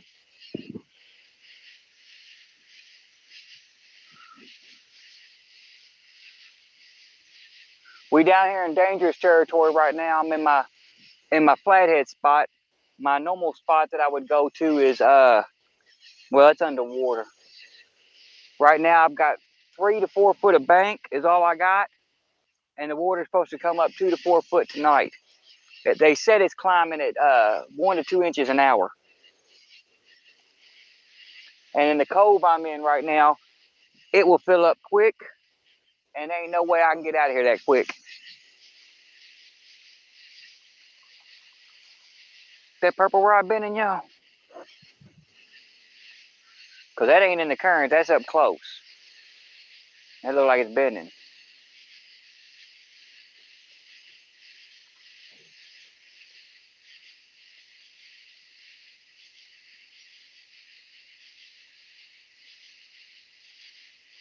It might just be that orange rod bouncing, throwing me off. It looked like that purple rod just bent. I'm literally walking on, I mean, if you could see the terrain, that purple rod is bending. If you could see the terrain I'm on, y'all would laugh. Ain't nothing crackling up here. Yeah, this is the terrain I'm walking on. No exaggeration, y'all. I don't know if y'all can see that or not. It is up, down, up, down, up, down, up, down. It is insanity. I literally have to step up to get to my rods and then back down in another hole, back over to the up. Check his purple rod. Because it's not out in the current.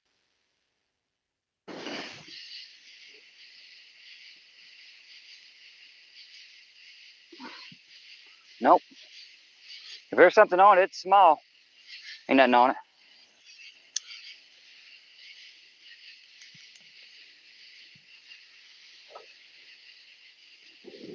Yeah, I'm literally casting this. This purple rod's literally going right there where that tree's in the water, where the tree trunk is stopping the water, causing a current break. So there's no current whatsoever on the purple rod. No current pulling on the purple rod at all. So, yep, still swinging the lightsabers. I just wish they'd get more action. I don't know, fishing's been weird this year. I don't know if anybody else is experiencing that or not. Uh, Normally this time of year, I'd be hitting them, what, at least every 45 minutes, I get at least a good bite uh, or catch a fish or at least get a good bite. It's been weird.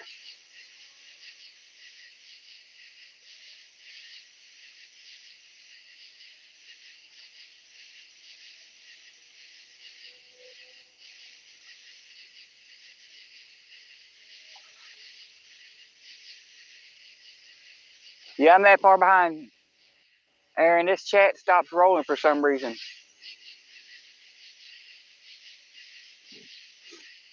It just stops scrolling for some reason. I don't know why. Cool, we're still at 62%. We still got a while, y'all. That's what happens when you get in a rush to get out the door. You forget stuff. That's only the second time in my life I've ever forgot my charger, my cord for my phone, though. The first time was in Palmetto's catch and cook tournament I was in. I had to have my wife bring it down to me because I had to have it for the tournament. This time, I ain't got nobody to bring it down to me, so. Because ain't nobody at my house dumb enough to walk down this river right now.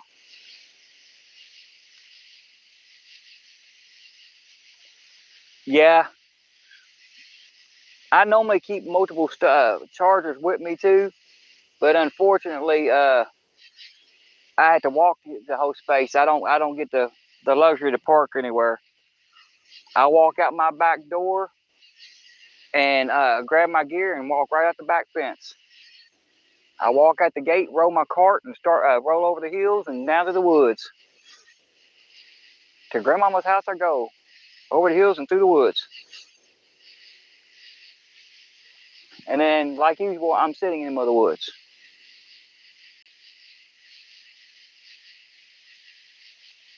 And my path to get out of here, the funny part about it is, my path to get out of here, if this water comes out up, the only path I have is about 10, 15 foot that direction. And all my gear is sitting over here. So yeah, it's not fun.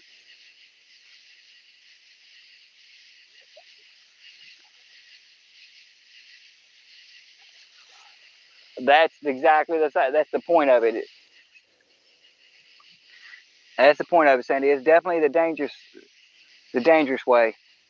I've had so much critters come up on me out here. So you is fishing? How late you gonna be out? Oh, you're not live?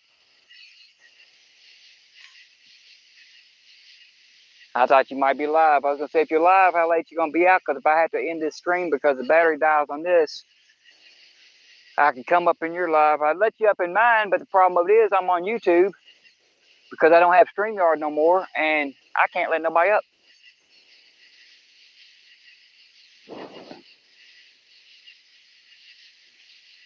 That's what I don't like about the YouTube.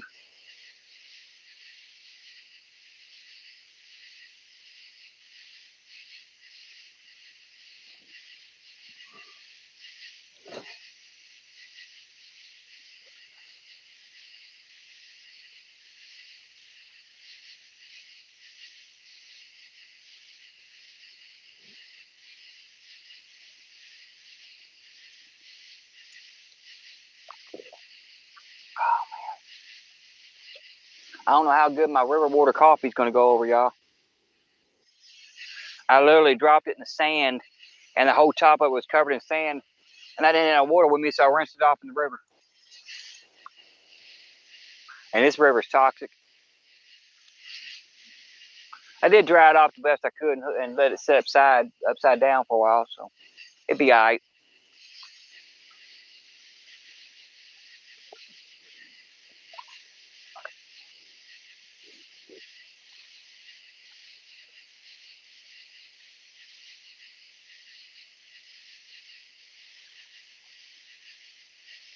Now, we ain't had a barge in almost 20 minutes, y'all, and these waves are still kicking for some reason. This water needs to calm back down. Yo, bro, what's up? No, I ain't got nothing. I wasn't gonna come out. I wasn't planning on coming out for the next 3 or 4 days. But I ripped my transmission out of that car, out of PT. Tried to fix Rachel's car. Tried to fix the van. Well, you was over there for a couple of days, you know. I've been out there for 9 days straight working on them cars. Now I'm down to, if I can get the money together, I could put transmission fluid in the PC and maybe have it on the road. From what I can tell, I've got about a 1/4 inch more pedal than what I had. It's still gonna be rough, but at least I should be able to drive it. But I gotta get about 3 quarts, 4 quarts of trans fluid. And that stuff's $11 a quart. I ain't got the money for that. And I gotta get carter pins. I pulled the axles out and broke the dang carter pins.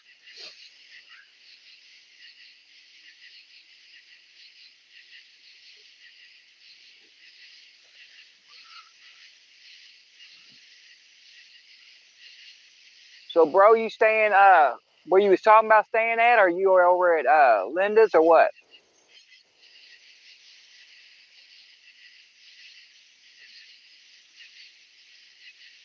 Hopefully, you're somewhere we could charge your phone.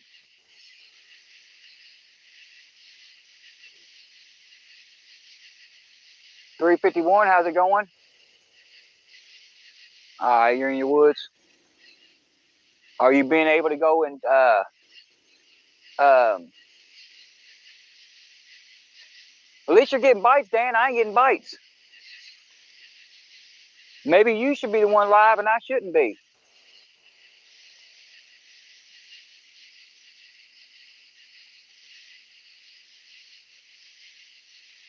The lights I use for a 7-foot rod, Sandy, is the 15-foot lights. I use the 15-foot ones. You could probably get, I think they make a 20-foot one, but 15 is plenty enough for 7.5 foot. Because that purple one's a 7.5 foot.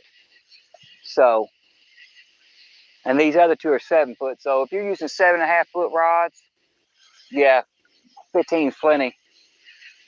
The only issue is if they're 2-piece rods, they won't be 2-piece no more. Because once you wrap them, I haven't tried to wrap them and have one where you can fold it in half. I ain't tried that yet.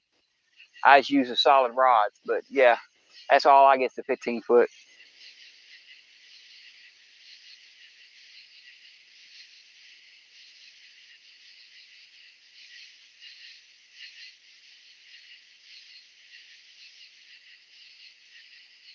I wish one of these fish would take it.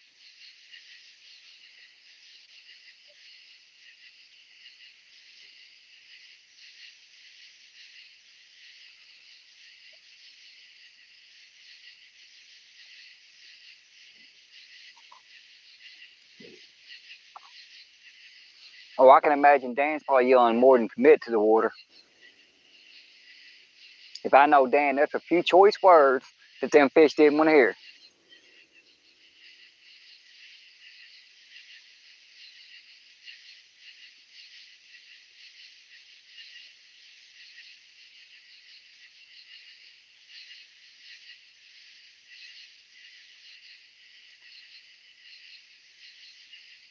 Green rod looks like it's trying to load up. Be nice for one of these rods to load up. I just want to see it bend completely in half. And I want one of them slow bends too. You know, those slow, methodical bends where it just slowly bends, where you know there's at least a 30 or 40 on the other end.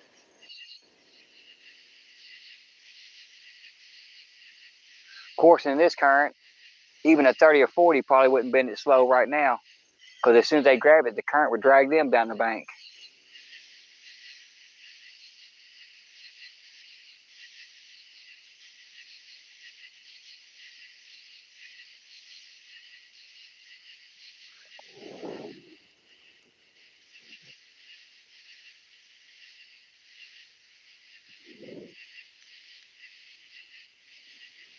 I don't see no debris on it.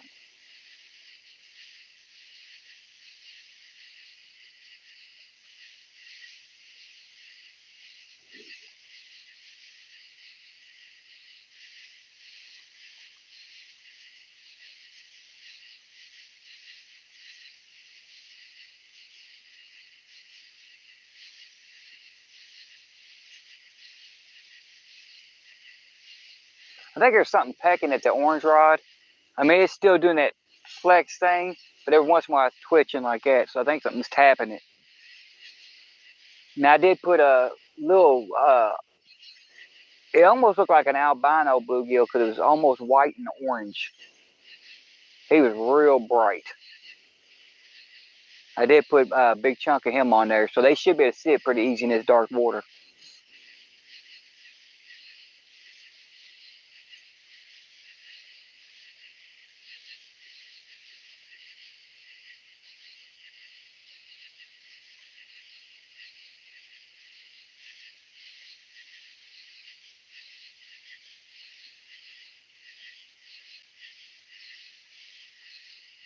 Come on.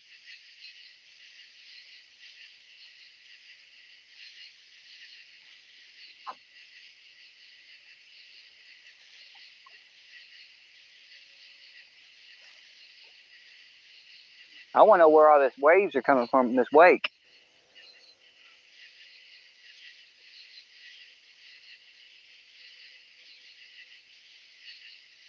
Because it's about insane. Yeah, I think that's something messing with that orange rod, y'all. But as much as these waves are and this current's making it bend, I'm going to wait till it commits it, takes it completely down, or starts bouncing the rod like this. I know he's on there.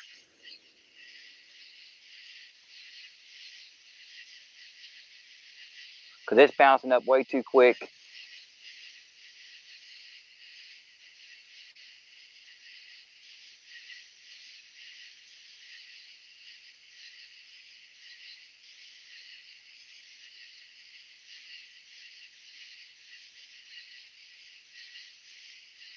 That sounds cool, Dan.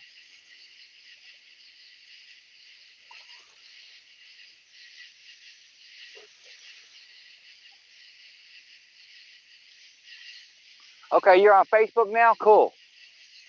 Yes, I definitely will, Jeff. Did purple rod get hit? It does look like it's moving. See, that's why I wanted the color ones. That's going to be my bait rod if it goes down. It was bouncing? Okay. Means there's something out there messing with it. Cool, cool, cool. Because that's only out about 10 foot, 15 foot, y'all. That tree right there that's underwater that was in the picture, that's blocking it. That's got a current break right there. So where it's sitting at, it ain't in the current. Cool, cool, cool. Yeah, now the orange rod's bouncing again. So I said, I think there's something out there playing with it too, but until it takes it over and holds it over, I'm not messing with it.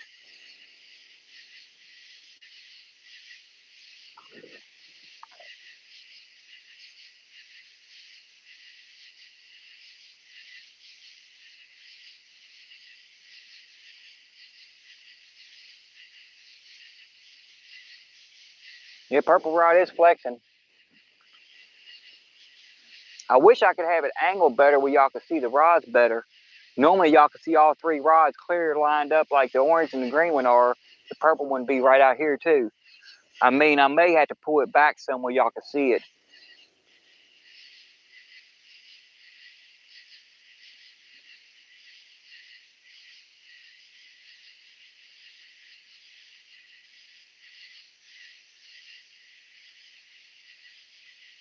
Yeah, I'll definitely hit you up on Facebook.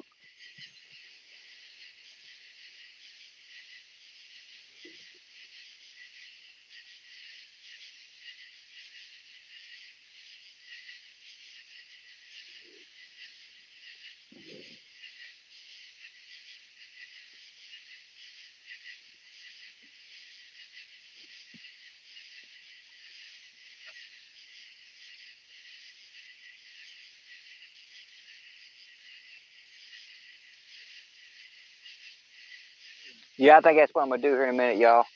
When I go to refreshing up baits or whatever on that purple rod, I think I'm gonna pull the rod holder out, even though it's a pain to get in the ground because the ground's so dried up on the top right here. I'm gonna now it's bending, y'all. Go over and check it out.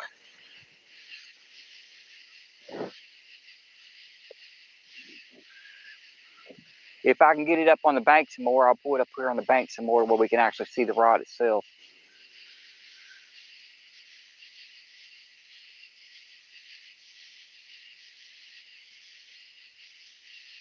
There's something out there messing with it because it's going from side to side.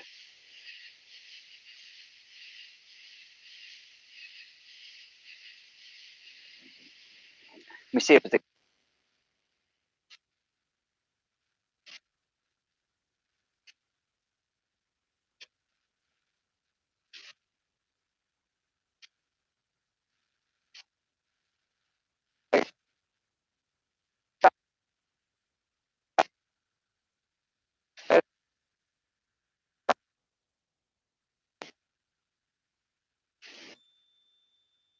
the rod holder in case he decides he's going to try to run down the hill with it.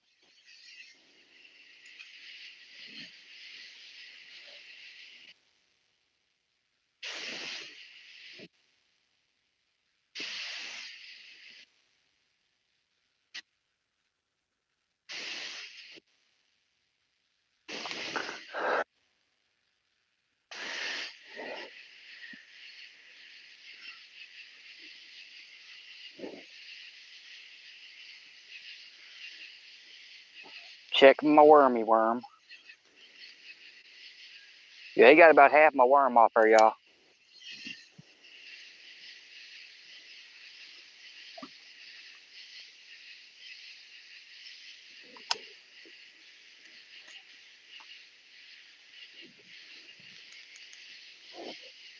Now maybe we can see. There you go.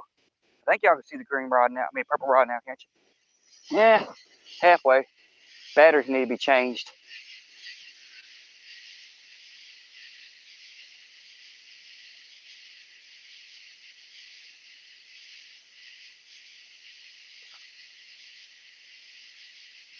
Oh, that bites, Dan. That bites.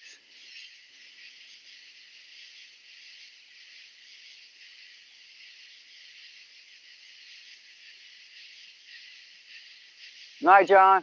You are, if you're still in here. Yeah, I need to change the batteries on it though. I got one more set of batteries. I'm wondering if the batteries are bad in the orange rod when I took them out though, because I'm wondering if they was bad or if it was just a connection. Because the battery bank, there's a battery plug into the little spring part of it is broke. I've got it pushed in there right now to try to hold the battery in place. So the batteries might not have been bad. It might have just been the connection. So I'm gonna try to see if I can't change that out, brighten them back up.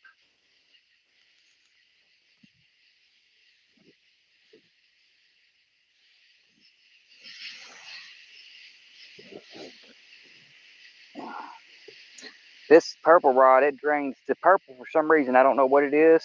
It will drain batteries quick. It drains a lot quicker than any of the other colors. And anybody looking at possibly getting some of these lights, that's just a quick advisory. The purple will drain the batteries quick, and the white does not show up hardly at all. It's real dull. So those are the two colors you want to try to stay away from, is the white and the purple. And I like purple. There we go. Purple's my favorite color, purple and green. But they drain the batteries quick. I mean, you lose batteries in 2 hours with a good set of batteries, 3 hours with a good set of batteries. The other ones will stay charged for 6 or 7 hours on a good set of batteries. At least 4 hours on a good set.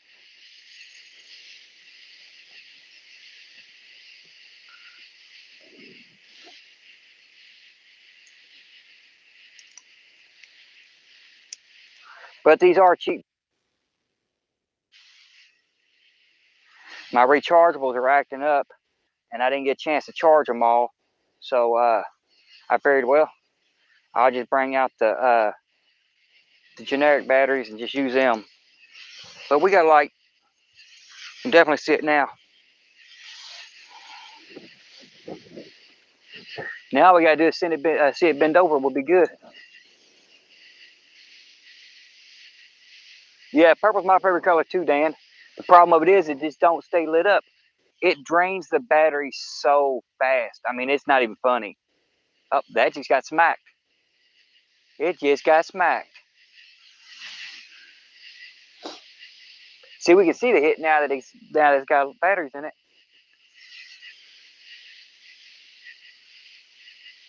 And that's gonna be a small bait fish or something. That's gonna be a probably a drum, a white bass, or a carp. But that's why I've got it up so close. Last time I was out here, me and my little bro come out here, and right after we ended the stream, I caught a carp, decent sized bait carp. But we was already calling it quits, and like I told him, there wasn't no sense of cutting it up at that point because we wasn't going to use it. So I let it go, and I caught it on crawler. So I'm hoping on catching a little 2-pounder tonight. Get some fresh bait. Now my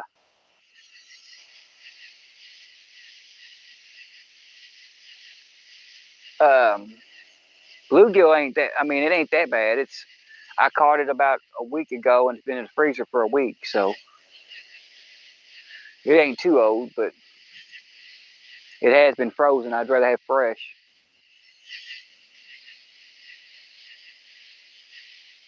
And for some reason, they ain't been hitting the bluegill like they normally do. Normally, bluegill and sunfish, I'll nail them up here. I can normally average about 4 or 5 a night. Well, they ain't been hitting on bluegill much.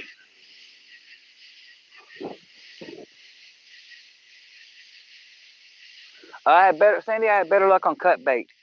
Um, this river is so populated. I mean, it's not populated with any fish. I mean, as far as all the rivers go, they fish this out for commercial fishing. Um, so it doesn't. The fish population is real small anyway, but it has majority of blue cats. So I don't usually have much luck on live bait. Um, Occasionally, like once or twice a year, I'll catch something on live. I'll catch a flathead on live bait, but usually I catch more flatheads on cut bait here than I do on live. They do prefer the cut.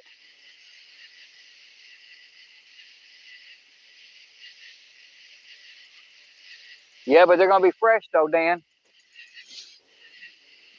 They should beat my frozen. But I tell you what, I got one beastie sucker over here. I was hoping the bite was gonna be better because I was gonna put him on there. I get a good hit and get a good takedown and know they're in the area.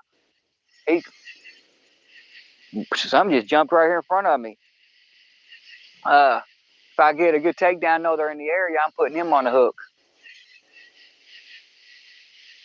He will go on the hook. I thought about cutting him up and casting him out right over here, real close to the bank, because I got a right here in my flathead hole. But yeah, he's a pretty good size gill.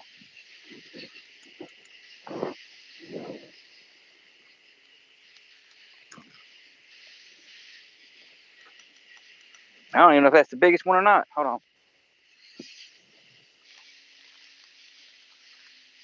Yeah, he's pretty good size. He's about the size of my hand.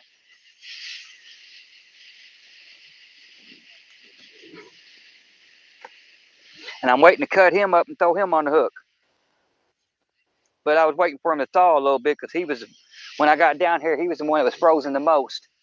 So I want him to thaw a little bit. I'm gonna cut him in 2 sections.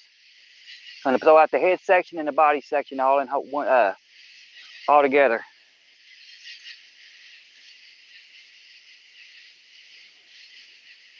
So I like throwing big baits when I can.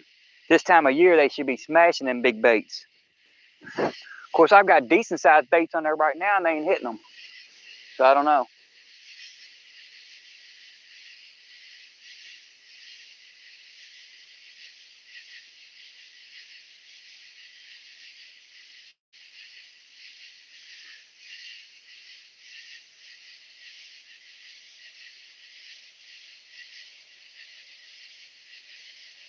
I wish I could get back over to McAlpine Lock and Dam. You talking about going over the little bridge and going over on by the hydro plant?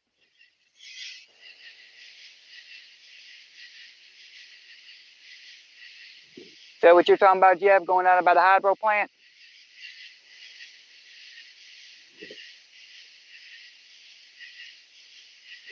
Good luck. Have you been down there lately? Because they've got it closed off to the public. I talked to Kentucky Fish and Wildlife, and they said they're not opening it back up.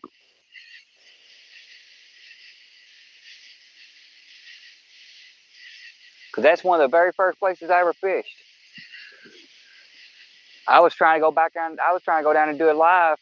Me and Van was talking about hooking up and going down there and doing it live. And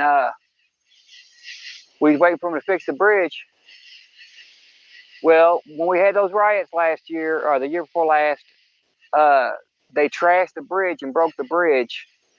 And because of that, now they're not going to open it back up. But like I told them, I said, how's that fair for the fishermen? The only people who ever go across that bridge are people going over to fish. I mean, it is Fisherman's Park is what they was calling it for the longest time. That's the reason why they go over there is to fish. Hi, Sandy.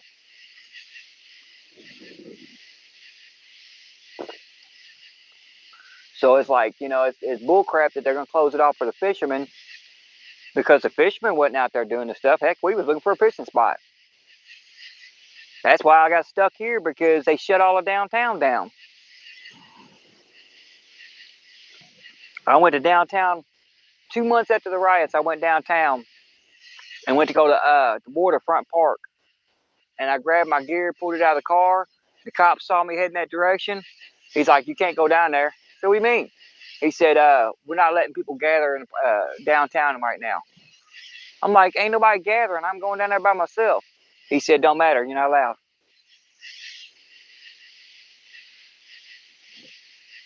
Yeah, it's pretty pathetic.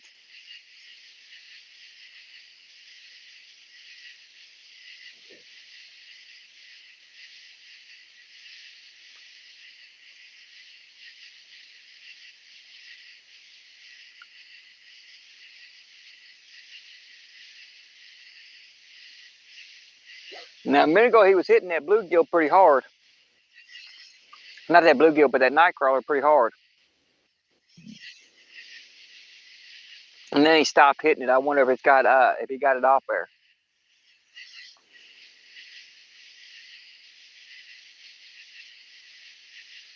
I'm gonna give him about 2 or 3 more minutes, and I'm gonna check it.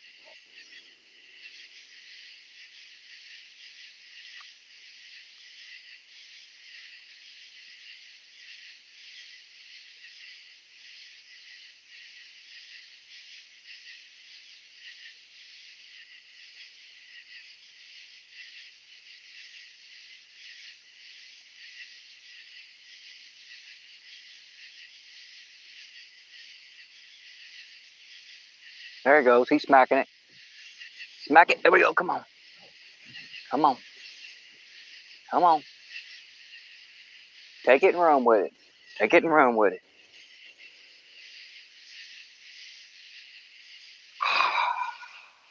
Come on, you chump. Are you that scared? For real. Make me get up, almost break my neck on these mud hills, and you don't grab it, you just bounce it. There you go. Hit it again. Keep on doing that. Bend it just a little bit and I'll crank your jaw off. I can promise you. But I can also promise you, if you're not bait material, you go right back in the water, because I'm not going to keep you unless you're worth having for bait. If not, you're going right back. I promise you that. I'll be nice. I'll let you go back.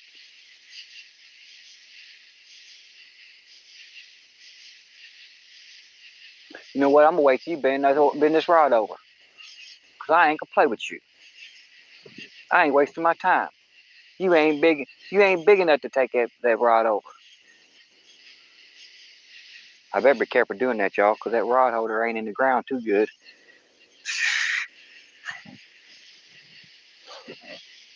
He gonna take that rod holder over, and I'll be going, give me my rod back. But at least they're out there hitting it. If they're hitting it in that area, it might be the same way it was a few months ago.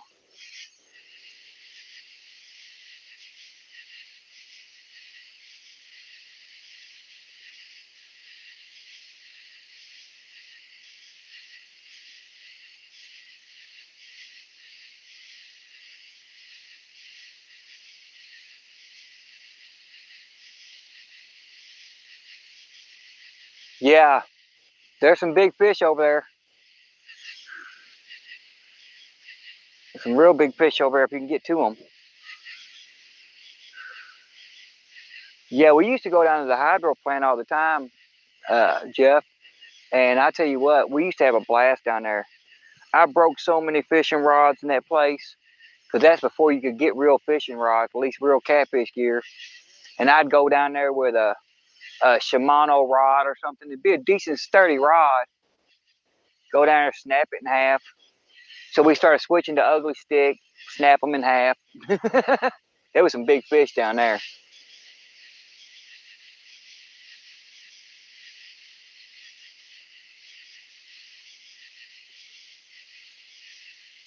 Oh, I can understand that, Dan. I've only got 4 foot of bank. The rest of it's all grass and woods.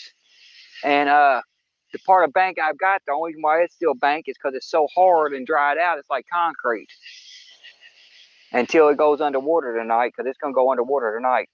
The water's done come up 3 inches since I've been down here. So it's going to go underwater. But yeah, I can't get my rod holders in the ground. Earlier, I folded up my chair, and I was using the feet for the chair to bang it in the ground. I thought about turning the camera on and record it and being Troy Guyver. What's he doing with that thing? Trying to beat the rod holders in the ground. But yeah, about 2 months ago when I was down here, y'all, in this exact spot with the same situation, I was casting a piece of bluegill in that area, and I was catching fish most of the night. So I'm wondering if it's going to be the same thing. I'm wondering if it's going to be the same thing, that if I put a piece of bluegill over there, I'll pull a fish in. Matter of fact, I ought to try that. I'm going to give him about 2 more minutes, 3 more minutes on that purple rod. If he don't take it back over again or don't hit it, I'm going to pull it in, and I might put a piece of baby bluegill on it.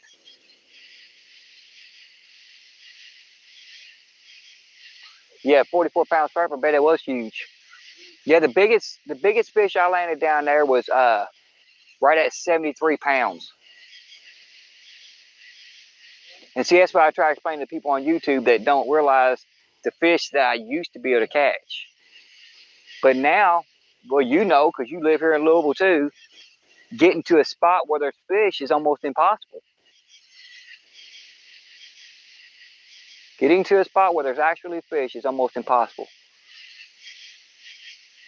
I normally do real good up here. This year has been the exception. I mean, last year, between the end of June and the end of August, I caught probably 60 fish. It's just, the bite has been just ridiculously insane. I mean, it's just, there's something wrong. I don't know if it's because it's been so hot and it's been so dried out for so long. I don't know. But now my water level is where I need to have it at to catch the fish, because usually when it's at this level, well, usually about 4 foot below this level, 5 foot below this level, I can normally catch decent fish up here. But they ain't hitting yet.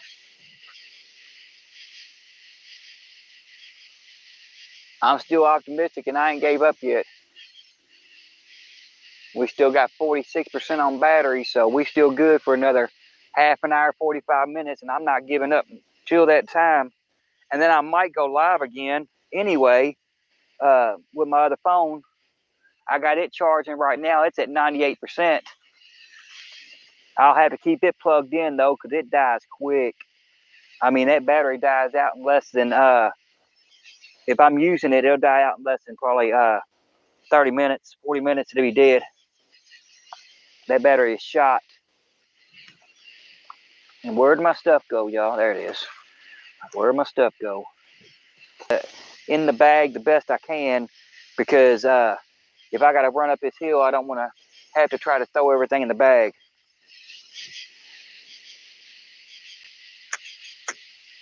I'm going to give it a few more minutes on that purple rod. Then I'm going to recheck it. Make sure I got crawler. And then if I'm going to put it back over there, then I'm going to put an orange rod in and put it in a little bit closer with a big old piece of bluegill on it, see what happens. Just for the fun of it.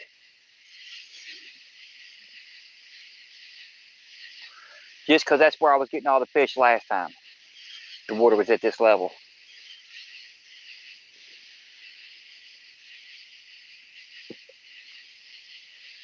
And I don't care if it's a 5-pounder or a 50-pounder. I want to hook something. Especially since I might have to pack up in the middle of the night. I hate packing at night. I hate trying to leave out of here in the dark. But if its battery goes dead and I can't get the other phone going, then there ain't no sense in me sitting out here in the dark not catching fish. Not if I can't go live and talk to people.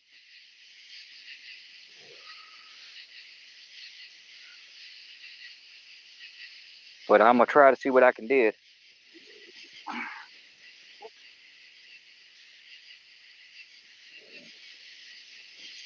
Yeah, because it ain't even prime bite time yet. It's only 11:42. It's way too early.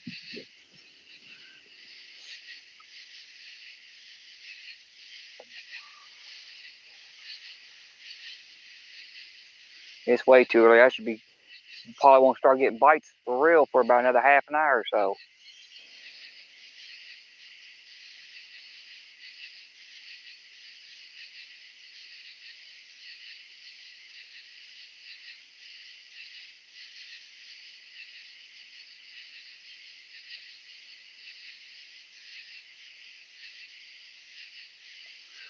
Something's bouncing that purple rod, but it's just bouncing it softly.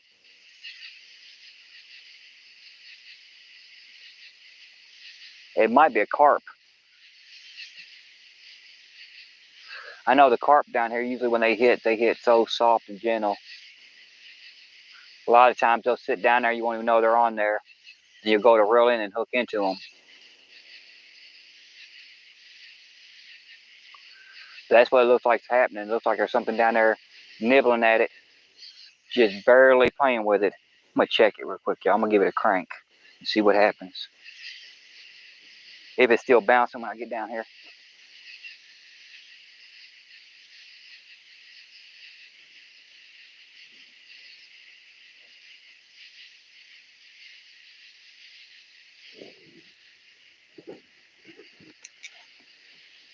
Nope, just grass floating by.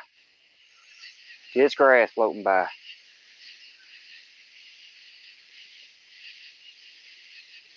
We got most of my worm off there, y'all. That's why I ain't hitting it. There ain't even no worm on there. That's why I ain't hitting no more. He got all the juicy stuff off. Last crawler. I'm gonna split him in half so I can have 2 pieces.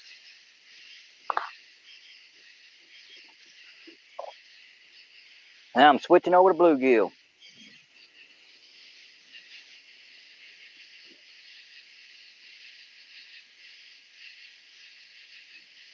Come here, booger. Come here. Really? You ain't getting away. You're going on the hook. Sorry about your luck, Chuck. You gotta catch me a fish.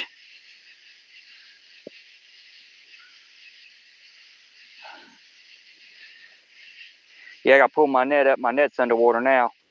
My net's in the water and what? How much the water's come up. All right. Let's catch us a fish, y'all. Got a barge coming, so let me get it out here before the barge hits us.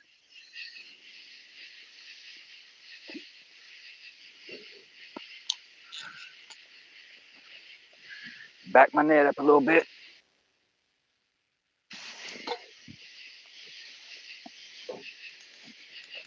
Oh, crap.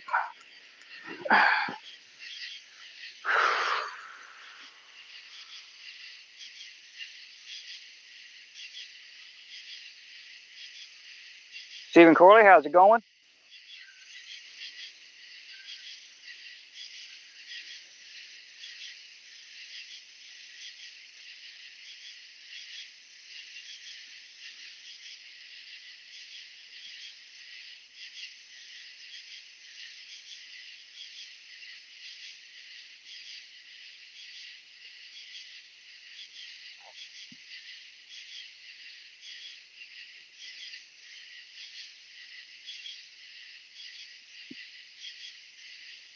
Ty Rob, how's it going?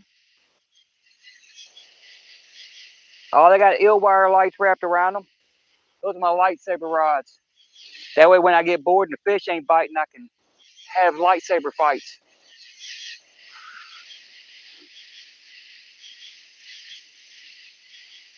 I wish I was working again. Or are you saying you're working again? I'm so frustrated with the company I was working with. I talked to the supervisors and they wanted me to come back to work. So I was sitting there talking to them and they're like, yeah, go back through the temp service and tell them that you want to come back in and then we want you back here. I contacted them 6 times in the last 2 weeks and even put in 2 new applications and they won't contact me back. A little ridiculous, if you ask me. I was trying to get back. I got my daughter's Sweet 16 party coming up the 12th of next month and don't know what I'm going to do yet. Don't know what I'm going to do about it.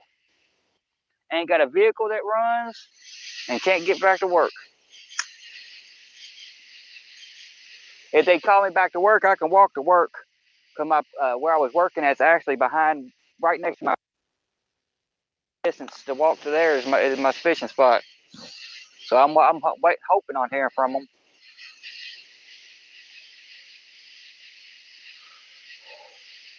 Now we was getting good bites on this purple rod on Nightcrawler, and they got most of my Nightcrawler off. So I just put a new Nightcrawler on there, casting in the same spot. So we'll see if they start hitting it again.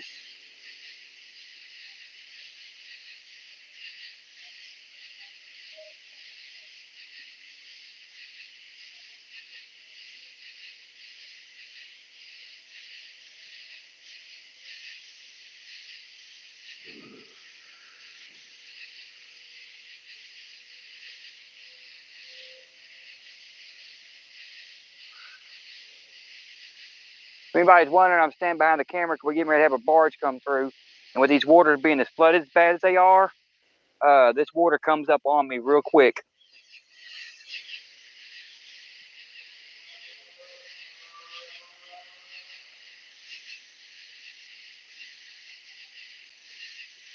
Oh, that's how it was at my last job, Jeff. I mean, Steven. Yeah, it was the same way at my last job. My last job, they had me scheduled 70 hours a week. 7 days a week, 10-hour shifts. I went in 5 o'clock in the afternoon and got off at 3:30 in the morning. Every night. 7 days a week.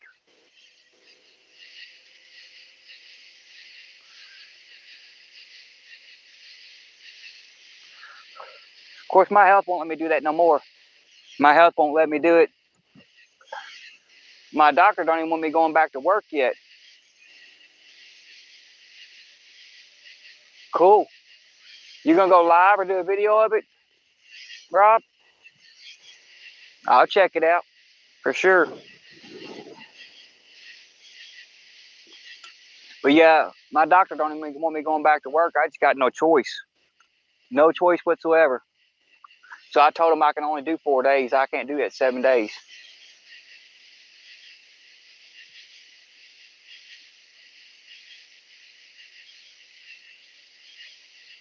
I pray for you too. I'm not religious either, but you know what? I hope you get it.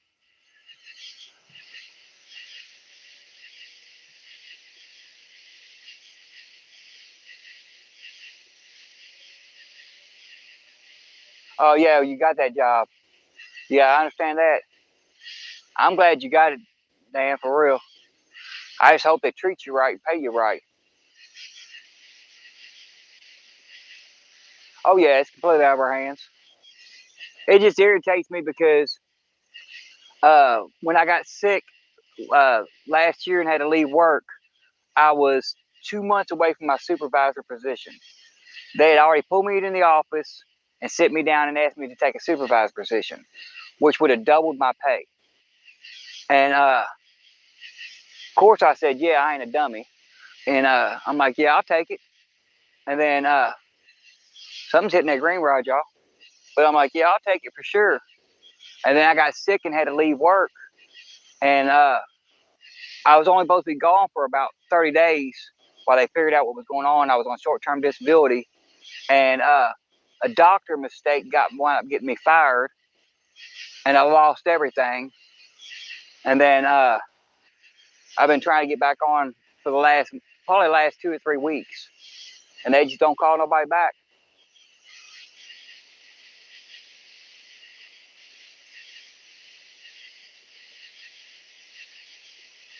Yeah, I can understand that, being all the way down there and having to pay for all the extra room and board and everything else that you got to pay for. Yeah, they should be able to give you at least 60 hours. Yeah, the supervisors at my job, when I went down there, I told them, I said, "Look, I can only work 4 hours." So I ran into them at the gas station over here because they all go to lunch there. I said, "I can only do 4 days a week. I can do 4 days a week, 10-hour shifts, do my 40, and that's all I can do." I said, "And I can't work the weekends." I said, "I get my daughter on the weekends. I can't work weekends." Their exact words were, "Whatever hours you want, whatever position you want, it's yours." I'm like, "Cool." And then sure enough, they won't call me back.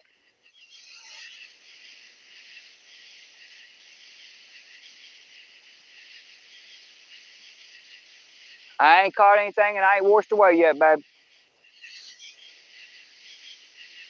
I have got a couple good bites on the purple rod, but other than that, we ain't got nothing. Well, I'm starting to get hit on the orange rod, but maybe you'll be in here just in time to see me hook on something.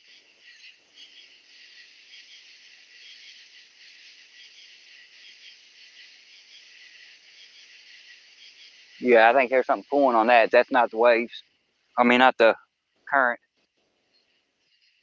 I'll let him bend it back over again and I'll reel down on him just to find out. Let him load it up a little bit, give him a little crank to see what happens. I mean, it could be all that debris I was getting earlier, y'all. I'm getting a lot of that debris floating by, but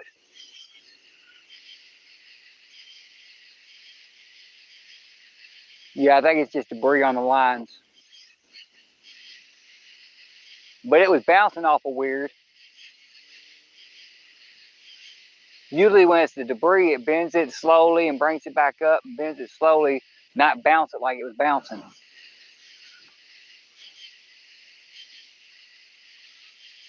I can't get impatient. I mean, this green rod's already fully loaded. I guarantee it's full of debris again. Heck, the current's so strong it's done probably, it looks like it's done crossed my lines. I casted my green rod over here, my orange rod over here, and they're both crossed over here. That's how strong the current is. It just takes them straight on down the river. But I was going to pull this orange one in, but I had to wait till these waves go by. Give me a second, y'all. I'm trying not to get wet. I'm trying not to fall in the river again.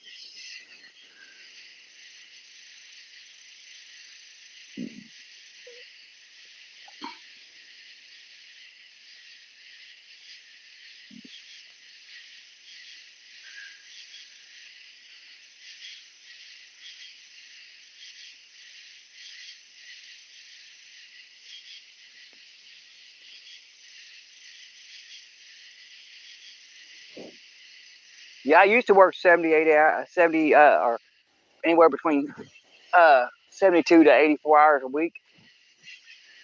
For the longest time, for almost 7 years, I worked 2 jobs full time. But I can't do it no more, y'all. I honestly don't know if I'm gonna be able to handle the going back for 40 hours. But the problem of it is the only part-time shift they have is weekend shift. And that's for like the seniors and stuff like that, and people like me that can't work all them hours. They work them 2 days a week, 3 days a week. So that acts like a bite. They don't act like the current, because the green rod ain't doing that. But yeah, I would do that, but I can't work weekends.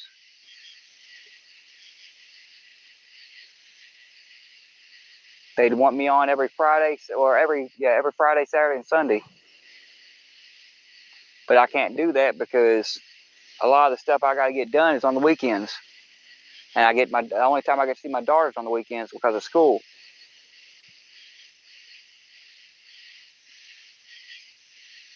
Yeah, I can understand that. See, that's what's got me right now, Dan, because I was I was bringing home close to 1,600 a week, and for me that's decent money because I don't have any trades as far as like I don't know how to drive a forklift. I don't know how to use a crane or nothing else. So with my education and my work skills, because all I know is physical labor, I'm used to bringing home 700 a week, 800 a week. When I left there, I was bringing home $1,500 to $1,800 a week. So you can imagine how bad that killed me quick when I lost that.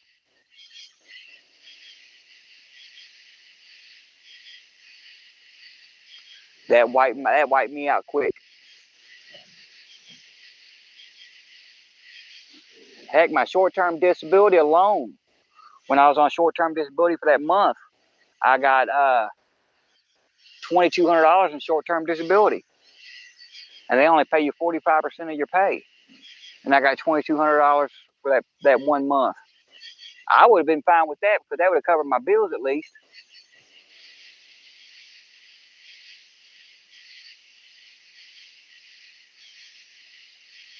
No, I haven't had a chance to check on it, Dan. I haven't actually been on YouTube much at all. I've been stopping in every once in a while when I see somebody live, say hi. But man, I've been so busy on these cars, I ain't had a chance to do nothing. It's supposed to rain all week again, so I'll be under the hood of the cars all week again, and that's exactly what's going to happen. This is going to be my one night to go fishing for the next 2 weeks probably. That's why I'm out here, try to reset my brain and get a little bit of a break, and then go back to working on cars all week. Told my wife once I get the money up to get my transmission fluid from my PT Cruiser and get them Carter pins that broke. It's gonna run me about $40 to get it all done. Once I get that done, I'm gonna move the PT out of the garage, and then I'm gonna put her car in there, and then I start the tediousness of dropping the gas tank, pulling the fuel filter, pulling the fuel pump, pulling off the lines. Luckily, I've got all the chemicals to clean her system out already, because me being a mechanic at Sears for 8 years, when they went out of business, I bought everything I could buy, and I probably got 6 gallons of cleaners. I've got everything. I've got acid reducers, cleaners. I wound up having 45 gallons of oil. Um, I think 16 or 18 gallons of coolant. So yeah, I had a lot of stuff.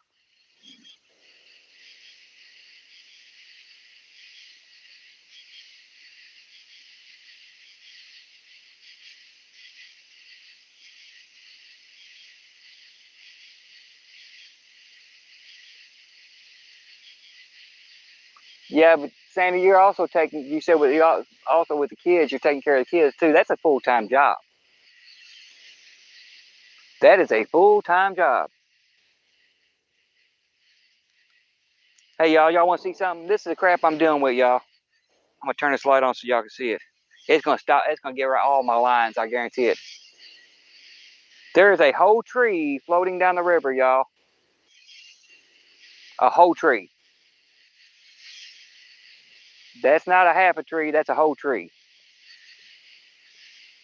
I guarantee it grabs both my lines and drags me down the river.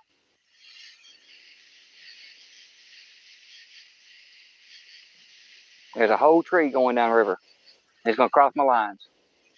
All right, let me turn back around because I know I'm getting ready to grab my rods because I know they're going. If they don't go, it's gonna be a miracle because it's in way too close.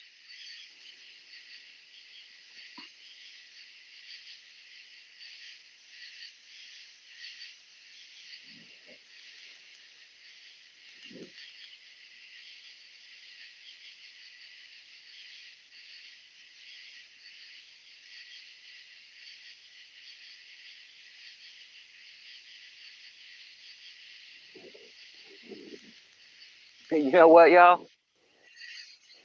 Somehow that tree missed my lines. I don't know how, but it missed my lines. It's already about 40 yards up, 50 yards up the bank. I don't know how it missed my lines.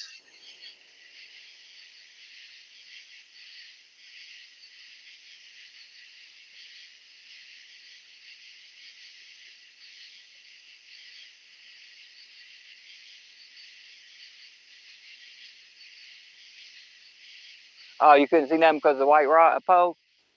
Yeah. But yeah, it was a whole tree going through. I'm gonna move these rods around a little bit, y'all, while I've got this light on, just for the fun of it.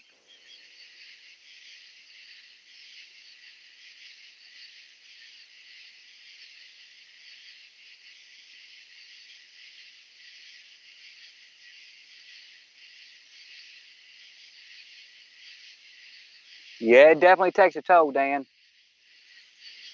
That's what caused my health to crash. I worked.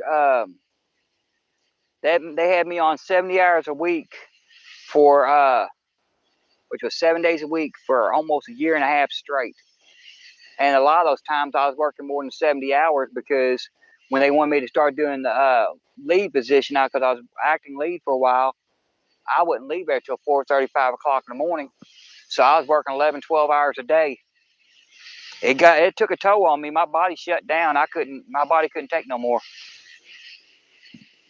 Could not take anymore.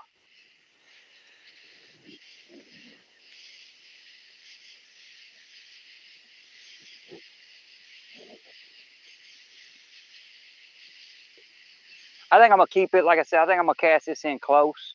I'm scared too with the full trees floating through, but you know what? I've got a funny feeling there's gonna be some bigger ones come in kind of shallow to get out of the current. That's what I was dealing with last time. So yeah, I got a little bit of debris on there, y'all. Little bit of debris.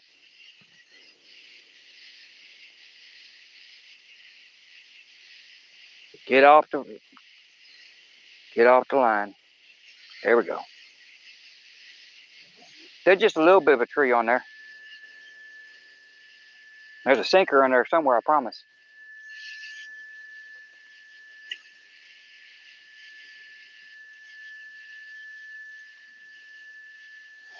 Now earlier he was hitting his purple rod every few minutes.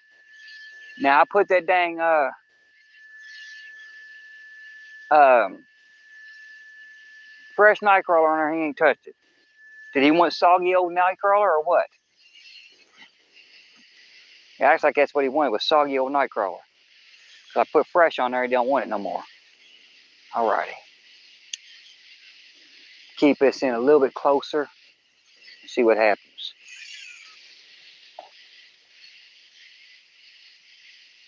Okay. That's more should be more stationary right there too. Should be. That don't mean it's going to be, but they should be. Yeah, it might be a little bit more stationary. Let me clean the gunk off his purple, his green rod, because I know it's caked. I can't pull it in.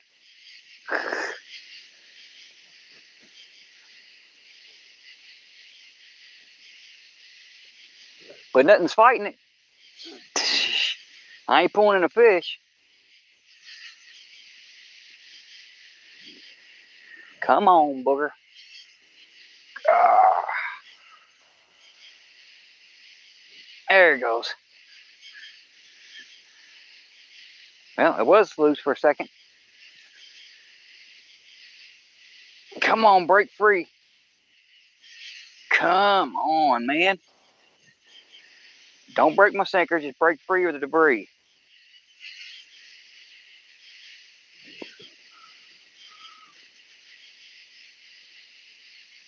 I'm pouring the debris in, whatever's on there. It ain't light, I promise you that now.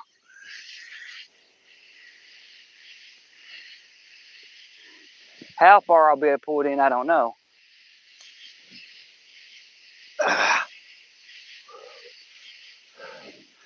But I'm trying not to break off.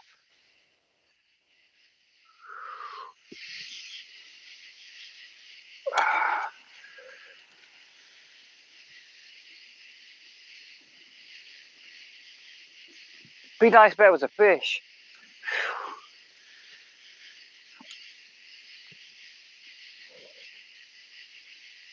Man,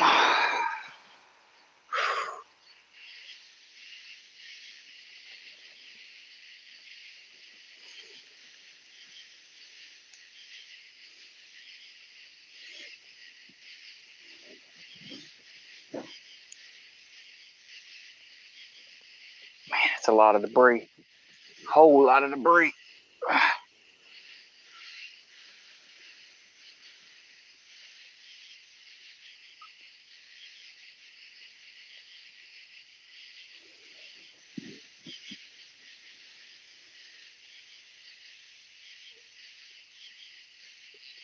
Hooked into a bag or something.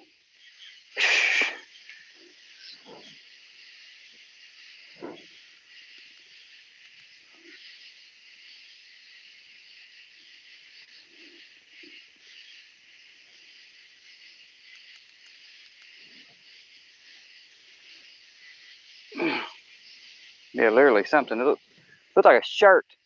Hooked into somebody's t-shirt, y'all. Luckily, the person ain't attached. I don't want to do that no more. I've done that a few.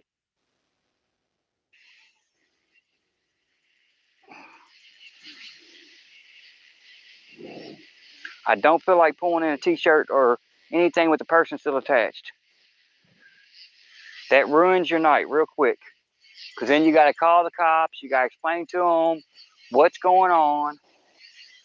I ain't trying to do that again.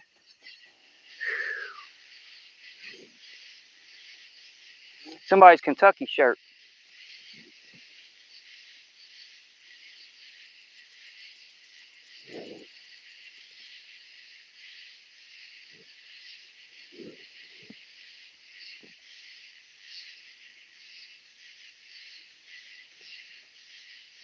Come on, hurry up and get up there so I can turn these lights back off. I'm gonna chase every fish in the river away.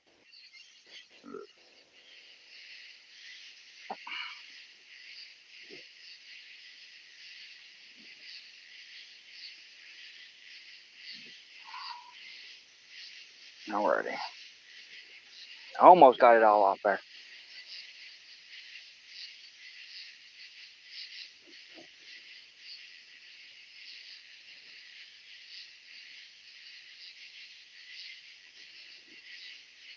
Alright. A few seconds to check my line to make sure there's no frays on it. We're good.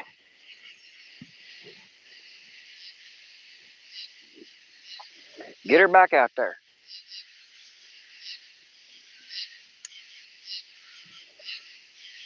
And I'm gonna cast this.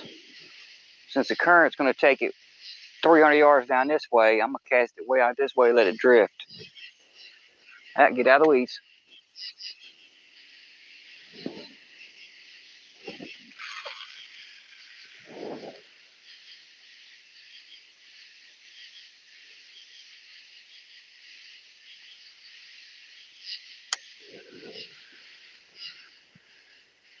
Maybe it'll settle in a better location. Nope, it's still going all the way down river.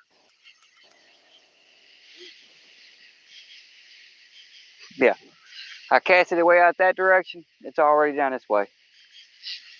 That's with the 8-ounce lead on it. Ain't nothing gonna sit still tonight.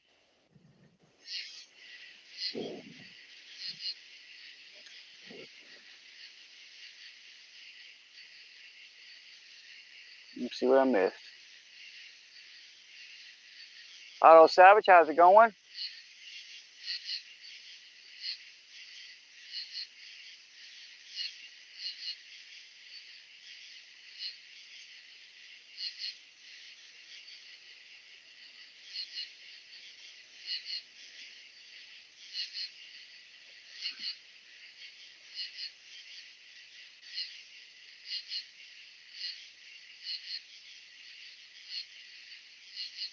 Local 252, how's it going? Steve Loke, how's it going? Oh, purple rod's getting tapped, y'all.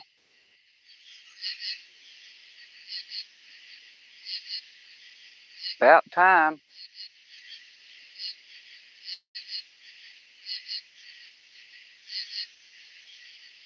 A minute ago, it was getting tapped every 10 minutes. I throw it out in that spot. Oh, that green rod just got smacked. And they broke it loose, and now it's moving down river. Dang it. Ain't no debris on it, so. I hate that. They break it loose, and then it just goes on down river. Even further. Settle in, settle in. I should have probably brought out my 12-ounce weights.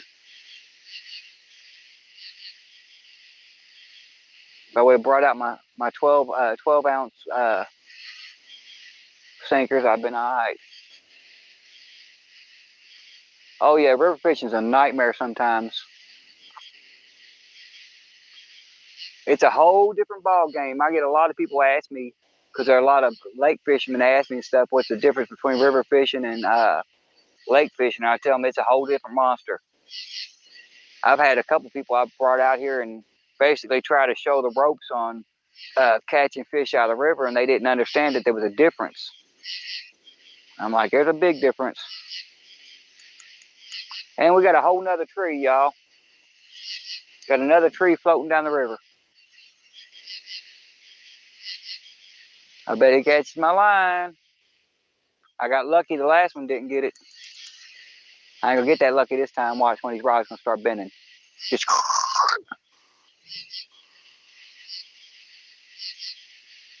Yeah, me too, James. And I've caught some absolute monsters out of this water. Some absolute monsters.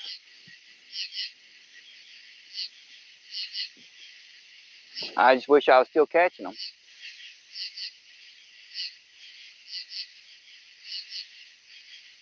I wish I could sell these trees.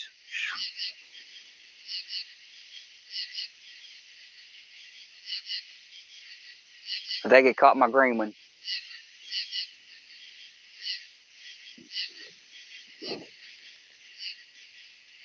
Nope, it's still selling on down, so you might have got lucky, y'all. Man, that ain't gonna happen a third time, y'all. There's no way it's gonna happen a third time.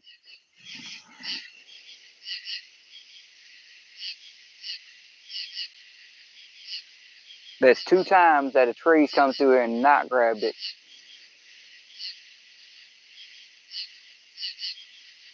Yeah, that's what I was getting ready to say, Sandy. It looks like my red one's dying. Well, reddish orange is dying out. I'm getting ready to get up and see if I got any more batteries left.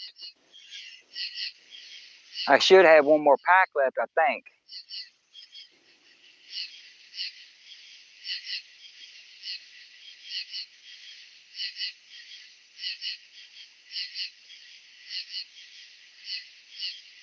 Yeah, I'm gonna get up and see if I can find some batteries, y'all. I don't know if I got any more over here or not. There's 2 right there. I think that's the ones I just took out of there. Let me look through my bag, y'all. see what I got. I bought 3 packs, and I've only opened up 2, so I should have another pack over here. I just might have to dig it out of my bag. Hopefully I can find them.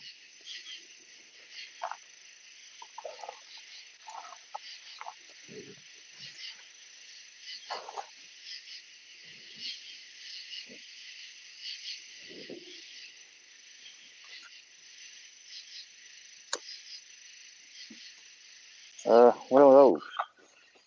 Uh-huh. Those batteries, those don't look like they're used yet. Should have a whole nother pack in here.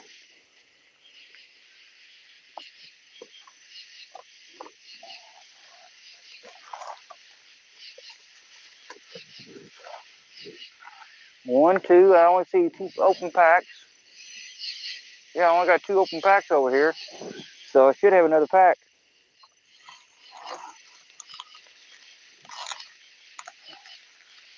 But I dang sure don't see them.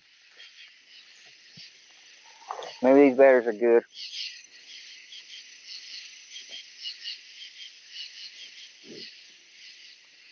I'll try them and check them.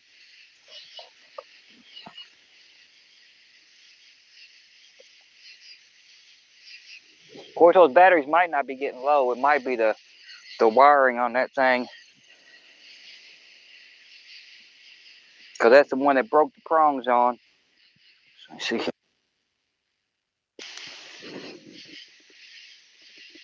what it is. It's the wiring. I said, batteries shouldn't be going dead yet.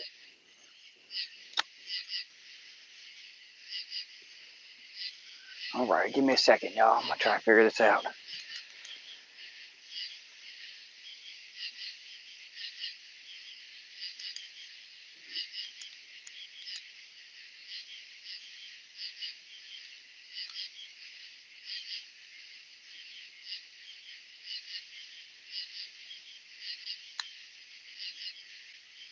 Did you quit flashing light?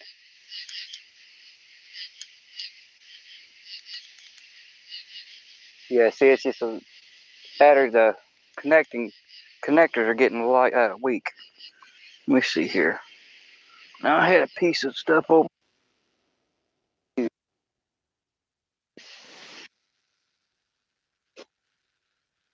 Up. I thought I just seen it over here. Here we go. Let me see if I can MacGyver it, y'all. MacGyver.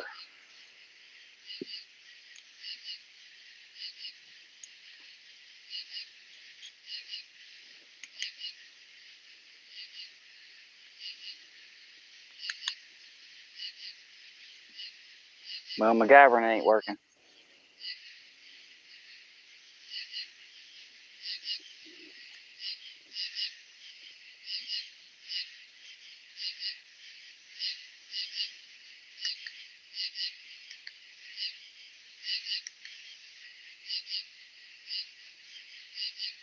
Yeah, I'm gonna have to replace this power bank when I get home. Use my knife and bend it up some. If it breaks, it breaks.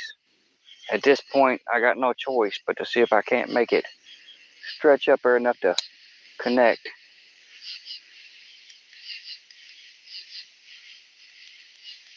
Ta-da! I don't know if it's as bright as it should be, but I had it.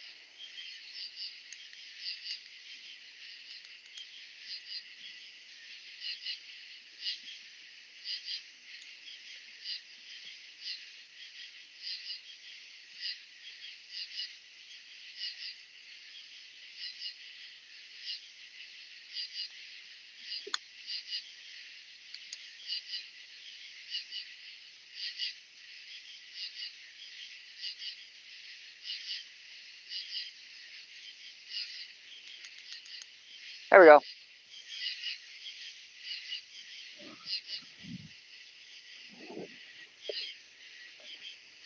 Wasn't the batteries, it was the dang plug on the bottom of that.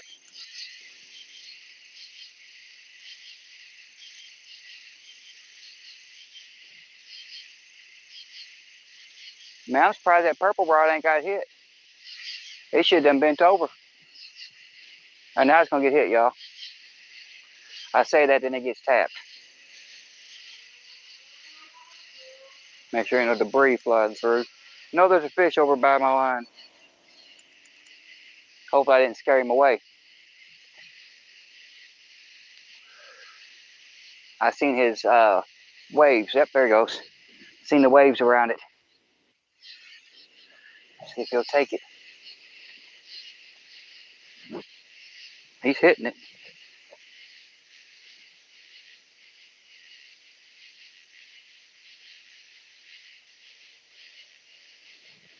Come on, just hit it one more good time. One more good time. You know you want.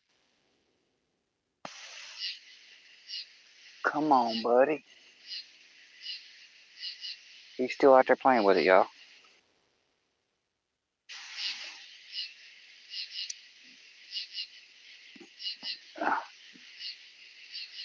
He got off. I had him for a second there. Had him for a second there, y'all.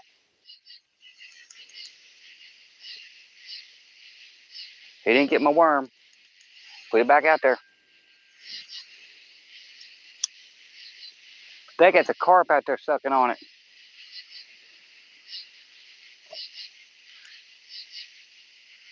Yeah. I think it's a carp out there sucking on it, y'all. Come on, no flashing lights.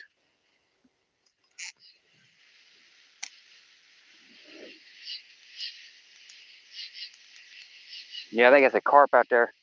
Because they'll grab it and they'll suck on it and they won't move. Now he just splashed. Booger.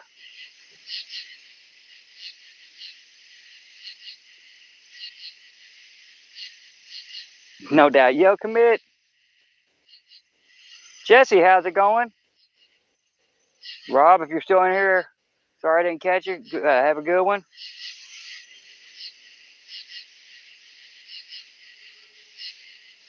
We just waiting on a bite. They keep on tapping it, but that's all they're doing. They ain't got the guts to commit, as Sandy said. Commit. You can do it. You can do it.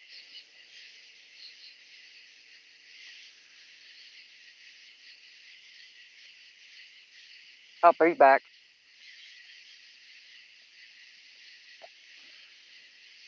He's trying to get it, y'all.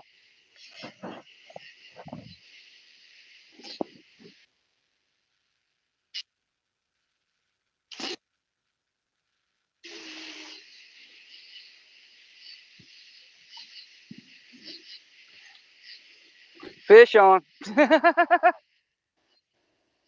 He wasn't worth getting, but we got a fish on, y'all. Baby drum. A little drummer boy.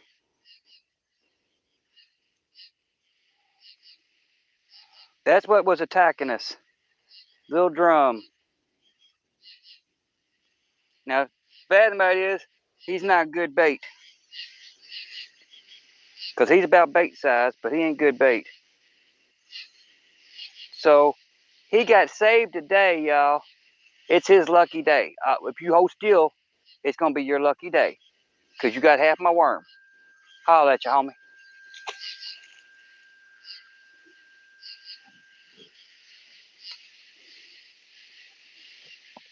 Don't come back for my next worm. My last half, buddy.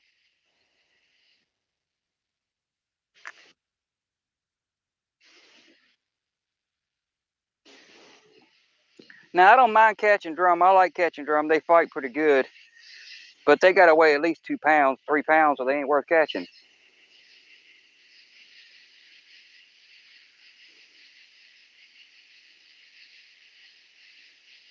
But I hit that spot, and as soon as I hit that spot, he hit it.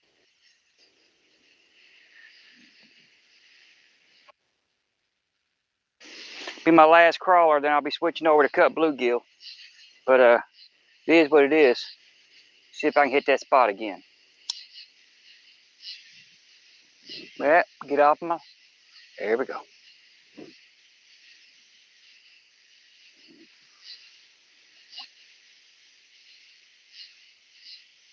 There we go. Now let's see if there's any more out there to mess with it.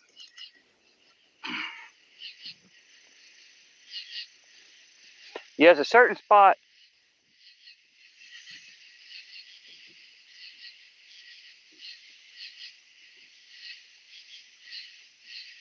All right, Dan, you go, brother.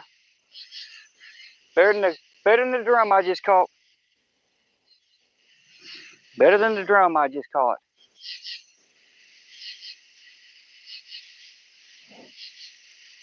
Yeah, there's a certain area out there. It's like a giant swimming pool area that's just full of fish, like little bait fish. You'll have white bass, drum, carp. There'll be some occasional channel cats over there, and a few blue cats. If I hit right in that spot, I can normally get hit right away, but it's usually drum or carp. I think I got back out in that spot, so we'll see if that purple rod goes over again.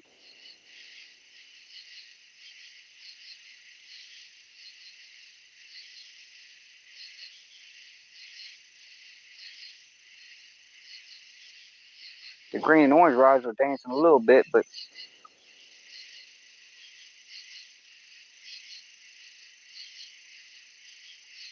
I think that's all just current.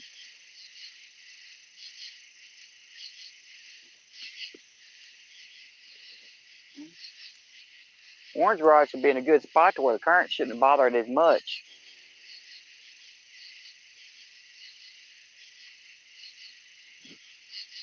What size blue cat did you get, Dan?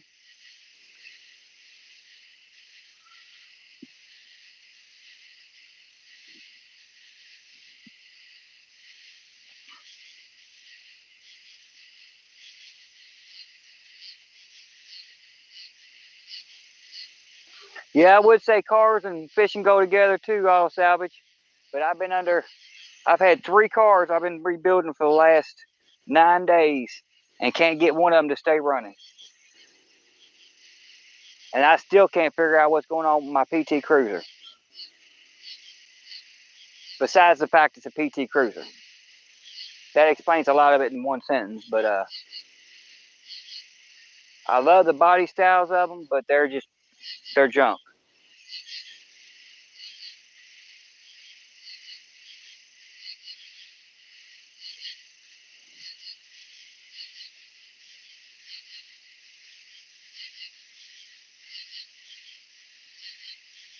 Yeah, exactly, Chad. That's the issue. I haven't had a car running in almost 7 months. Well, my truck runs.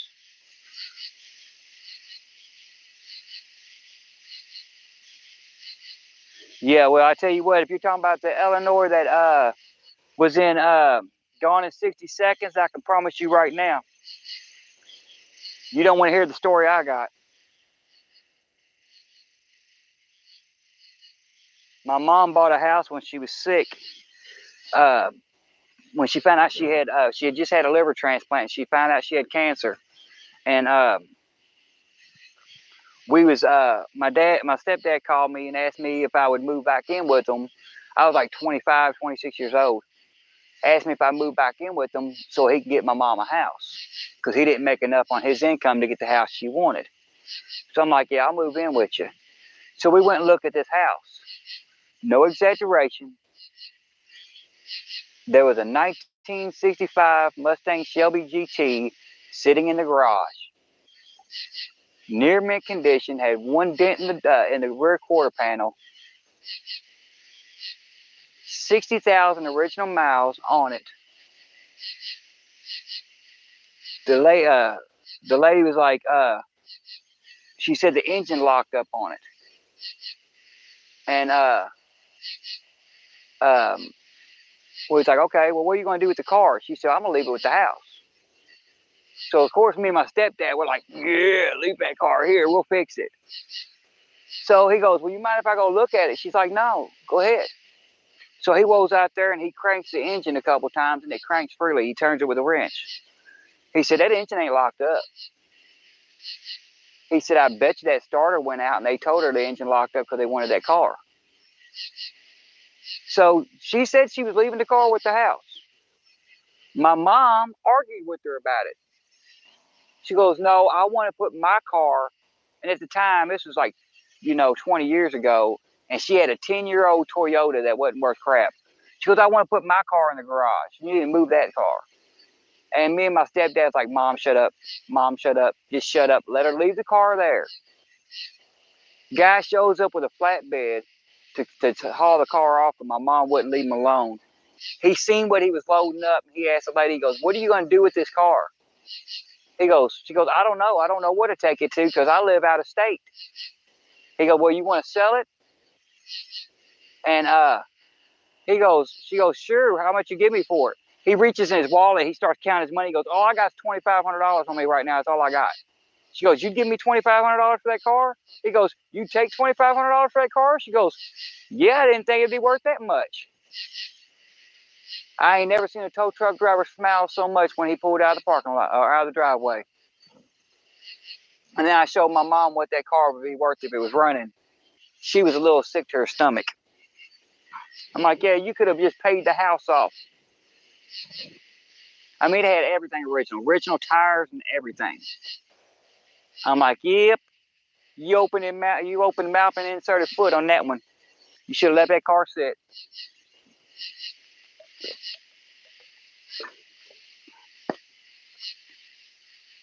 Because my stepdad had the plan. We was gonna get it running, rebuild the engine, just replace whatever rubber was destroyed, and we was gonna replace it all. And after we got done replacing everything and got it running again and cleaned up and got the interior back to clean and stuff again, we was gonna sell it and buy a couple cars. Because at the time he was driving a Jeep Grand Cherokee that had been smashed in. Somebody stole it, and it's pretty bad when they stole the Jeep too, because he had changed out the horns so they had air horns on it, and when they went to steal it, they hit the horn. So we heard them taking off with it. Oh yeah, I know. I didn't want to get rid of it personally. I wanted to keep it. I mean, this thing was beautiful. It had a dent in the rear quarter panel about this big. That's all it was. She was backing out something in the garage one day and hit it. And when she did, she put a little bitty dent in it. That's it.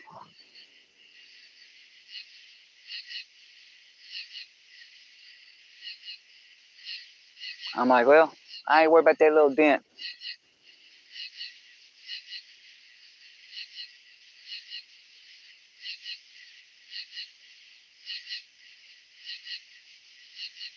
Now, my battery's saying it's going dead on this phone. I'm going to try to see if it'll let me go sign into the same live, because I'm logged in on YouTube on both phones, and see if it'll let me log into it on the other phone. Since I have battery chargers for it, and it'll stay charged a little bit, give me another hour or two. Because I don't want to end this live yet, because I ain't caught no real fish. I come down here to catch a real fish, and I ain't caught one yet.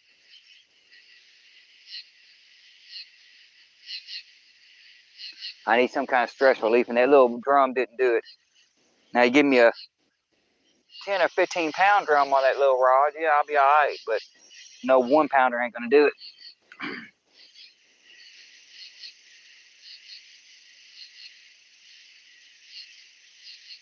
Okay, battery's full on this one. Let's see what it does.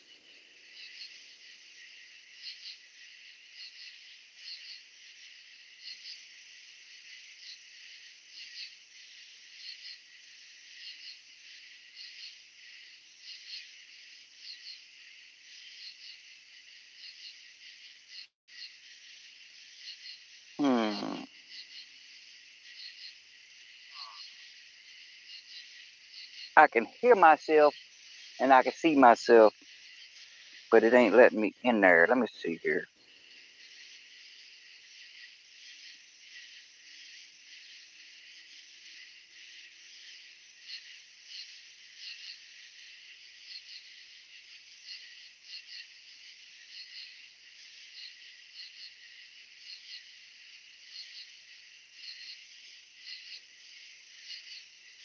No, y'all, it ain't gonna let me go. It ain't gonna let me. Did y'all hear that big old splash? Scared the crap out of me. Yes, they're right up in front of me again. I'm gonna end this live, y'all. I'm probably gonna start up another live since I gotta switch phones. And then I'm gonna move these rods in closer since that one just came in about 4 foot from the bank. I'm gonna see if they're biting in close again like they were last time, real close to the bank. See if we can't get us a takedown. But I'm gonna go ahead and end this live because I've got 8% left on my phone. Anybody wants to come into the next one, I'll be going live here in about 3 minutes, long enough for me to set up a live. If not, thank y'all for coming in. I appreciate it. And for anybody that wants to come in the next one, I'll be live again. We'll say 5 minutes, I'll be back up. That'll give me time to put this phone in the spot, switch over my mics, and go from there.